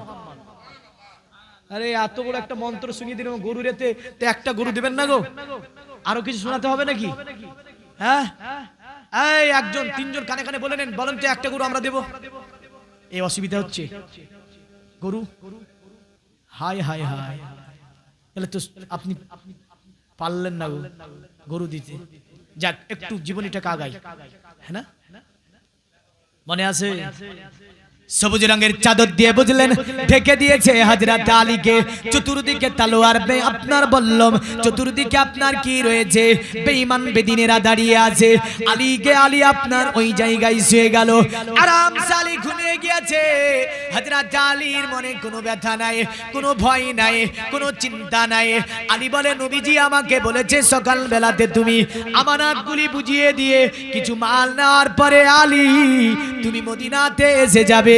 আমি আলী আরামসে ঘুমিয়ে গেলাম। আমার আল্লাহ পাকের কোরআন থেকে আবার একটা মহামন্ত্র, একটা জাদু, আপনার মহামন্ত্র পৃথিবীতে শিখিয়ে দেব আপনাকে। এর জন্য টাকা লাগবে, টাকা না দিলে মাল যাবে না, বুঝলেন? আপনি ভাবছেন মাল নেবো টাকা দেবো না, তা তো হয় না। ইব্রাহিম আলাইহিস সালামকে জিবরাইল বলছে, ইব্রাহিম আলাইহিস সালাম বুঝলেন দাঁড়িয়ে এক জায়গায় ছাগল চড়াচ্ছে, আওয়াজ আসছে কেমন জানেন, আল্লাহু আকবার, আল্লাহু আকবার। তাকিয়ে দেখছে একটা পথিক আজান দিচ্ছে। আজান এই শব্দটা বলে বুঝলেন মারছে তো। ইব্রাহিম বলছে পথিক দাঁড়িয়ে যাও। পথিক বলছে কেন?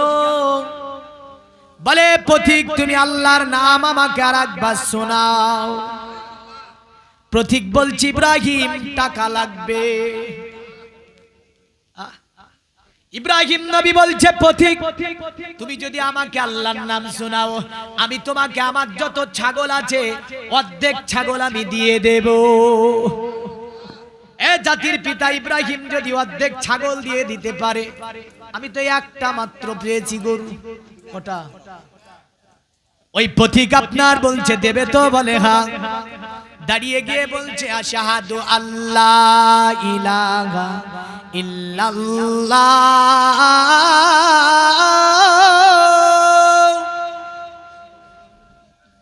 এটা বলে আর বলবে না। পথিক সামনের দিকে এগিয়ে যায়। ইব্রাহিম বলে পথিক, এ পথিক আর একবার আল্লাহর নাম তুমি আমাকে শুনিয়ে যাও। পথিক বলে টাকা লাগবে। ইব্রাহিম বলে পথিক তুমি যদি আর একবার আল্লাহর নাম শুনিয়ে দাও, আমার যত ছাগল আছে, বকরি ভেড়া আছে, সবগুলো তোমাকে দিয়ে দেব। পথিক বলছে দেবে তো? বলে হ্যাঁ আমি ইব্রাহিম দিয়ে দেব। আবার পথিক বলছে আশহাদু আল্লাহ ইলাহা ইল্লাল্লাহ।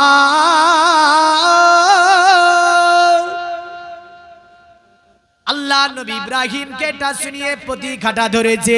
পথিককে বলছে পথিক আর একবার আল্লাহর নাম শুনিয়ে দাও। পথিক বলছে টাকা লাগবে।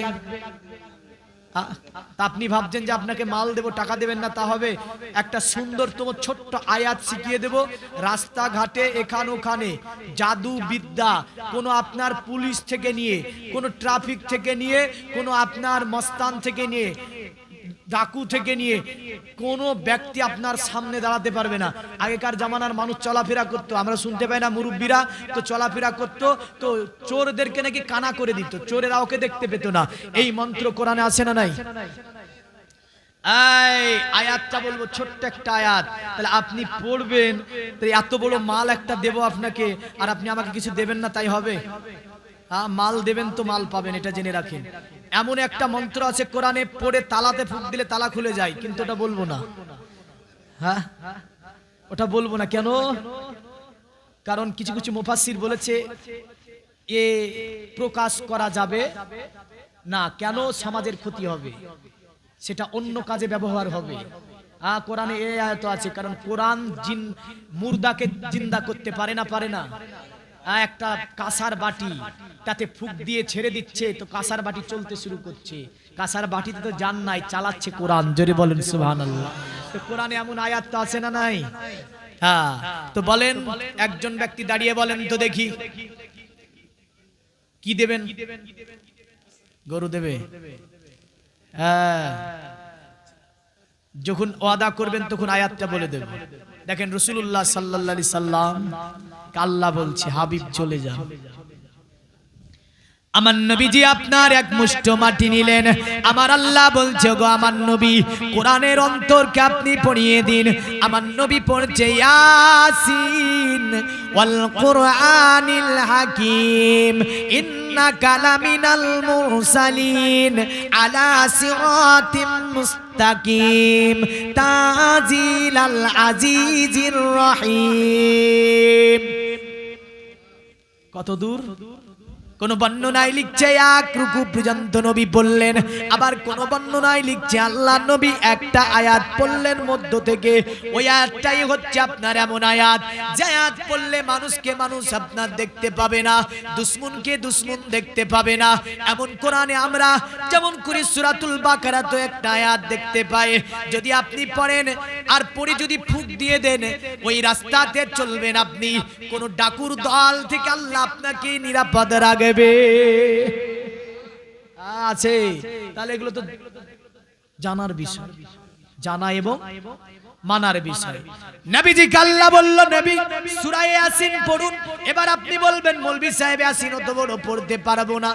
আমি যেটা শিখিয়ে দেব সবাই পড়তে পারবে, যারা কোরআন জানে না তারাও পড়তে পারবে। দুটি শব্দে শিখাবো, দুটি শব্দে শিখাবো। দেন তো 500 করে আর দুজন ব্যক্তি, দুটি শব্দে শিখাবো। দুটি শব্দে 1000 টাকা নেব। আসেন এই যুবক, যখন গাড়িতে চড়বি ওই দুটি শব্দ বলবি শুধুমাত্র, আর তারপরে গাড়িতে চড়ার দোয়াটা মুখস্থ করে নিবি। আল্লাহ হেফাজত করবে, জোরে বল। দুটি শব্দে 1000 টাকা নেব। আয় নাই তাহলে বললাম না, চলে এসছি। হ্যাঁ, মা বোনের তরফ থেকে নাই নাই গো, 1000 টাকা মাত্র। পৃথিবীর মুমিন মুসলমান আজরে দালি সেরে খোদা মুশকিলে কুসা এক মুষ্টি মাটিতে ফুঁক দিলেন, ছিটিয়ে দিলেন। আল্লাহর নবী সাল্লাল্লাহু আলাইহি ওয়াসাল্লাম তিনি যখন মাটিটাকে ছিটিয়ে দিলেন, আমার আল্লাহ বলছে নবী গো, তাদের চোখের ওপরে আমি আল্লাহ মোটা একটা পর্দাকে মেরে দিলাম। আপনি তাদের ঘাড়ের ওপর হাত দেন, দেওয়ার পরে বাড়িয়ে যান, এ আমার নবী আপনাকে তারা দেখতে পাবে না। নবীজি ওইভাবে বেরিয়ে গেল। আপনার এই দিকে বেঈমানেরা কাপা বেঁধে আছে, বুঝলেন ভাবছি নবীজি আছে, কিন্তু তারা ঘরের মধ্যে প্রবেশ করলো। প্রবেশ করার পরে নবীজির চাদর মোবারক, যে চাদরের বর্ণনা পবিত্র কোরআনে রয়েছে, আমার আল্লাহ বলছে ইয়া আইয়ুহাল মুজাম্মিল, হে চাদর পরিহিত নবী। জোরে বলেন, মানে কম্বল পরিহিত নবী। তো যে চাদরের বর্ণনা কোরআন দিয়েছে, এই চাদরের বর্ণনা শুনছিলেন যে বিক্রি হয়েছে মদিনার বাজারে। এর পুরো ঘটনাটা আছে এই রকম ভাবে, মিশকাতের হাদিসে আছে পুরো ঘটনাটা। এই চাদর আছে এখন জান্নাতে, জোরে বলেন সুবহানাল্লাহ। কোথায় আছে? জান্নাতে। হাদিসটা যদি এইভাবে রয়েছে, নবীজি বলছেন শোনো সাহাবীরা, তোমরা বলছে আদম সফিউল্লাহ, ঈসা রুহুল্লাহ, মুসা কালিমুল্লাহ, আমি হাবিবুল্লাহ, জোরে বলেন সুবহানাল্লাহ। আমার মুজাম্মিল আলা চাদরকে কিয়ামতে লটকিয়ে দেব, ওর নিচে সকলে এসে আশ্রয় নেবে। এত বড় ছায়া, সব নবী, সব উম্মত, আমারও সব উম্মত ওর নিচে এসে আশ্রয় নেবে। তাহলে নবীর কদমের নিচে আশ্রয় চাই না, চাই না? এই চাই না, চাই না? আমি লক্ষ সালাম জানাই নবী তোমার কদমে। আর একটু জোরে বল। আজ কিন্তু গজল পড়িনি, একটু তাও বেশি পড়বো না। শান্তি সাধা আছে নবী তোমার চরণে, সেই কিয়ামতের দিন বড় হবে যে কঠিন, পাপ পূর্ণের বিচার খোদা করিবেন সেদিন। সে নবী সেই দিনেতে, নবী সেই দিনেতে জায়গা দিও তোমার কদমে, নবী সেই দিনেতে জায়গা দিও তোমার চরণে। শান্তি সদা আছে নবী তোমার কদমে, আমি লক্ষ সালাম জানাই নবী তোমার চরণে। শান্তি সাদা আছে নবী তোমার কদমে। জোরে বলুন। সে দুজখের আগুন সেদিন জ্বলিবে দ্বিগুণ, তাহা দেখে ভীতু হবে আমাদের মন। নবী সেই দিনেতে যাই গলুকে তোমার চরণে, নবী সেই দিনেতে যাই গলুকে তোমার কদমে। শান্তি সদা আছে নবী তোমার চরণে। আল্লাহ হুম্মা। এদিকে টাকা লিখে দিয়ে দেন তো, কেমন লাগছে পায়ের তলে পড়েছে। ওয়া আলা আলি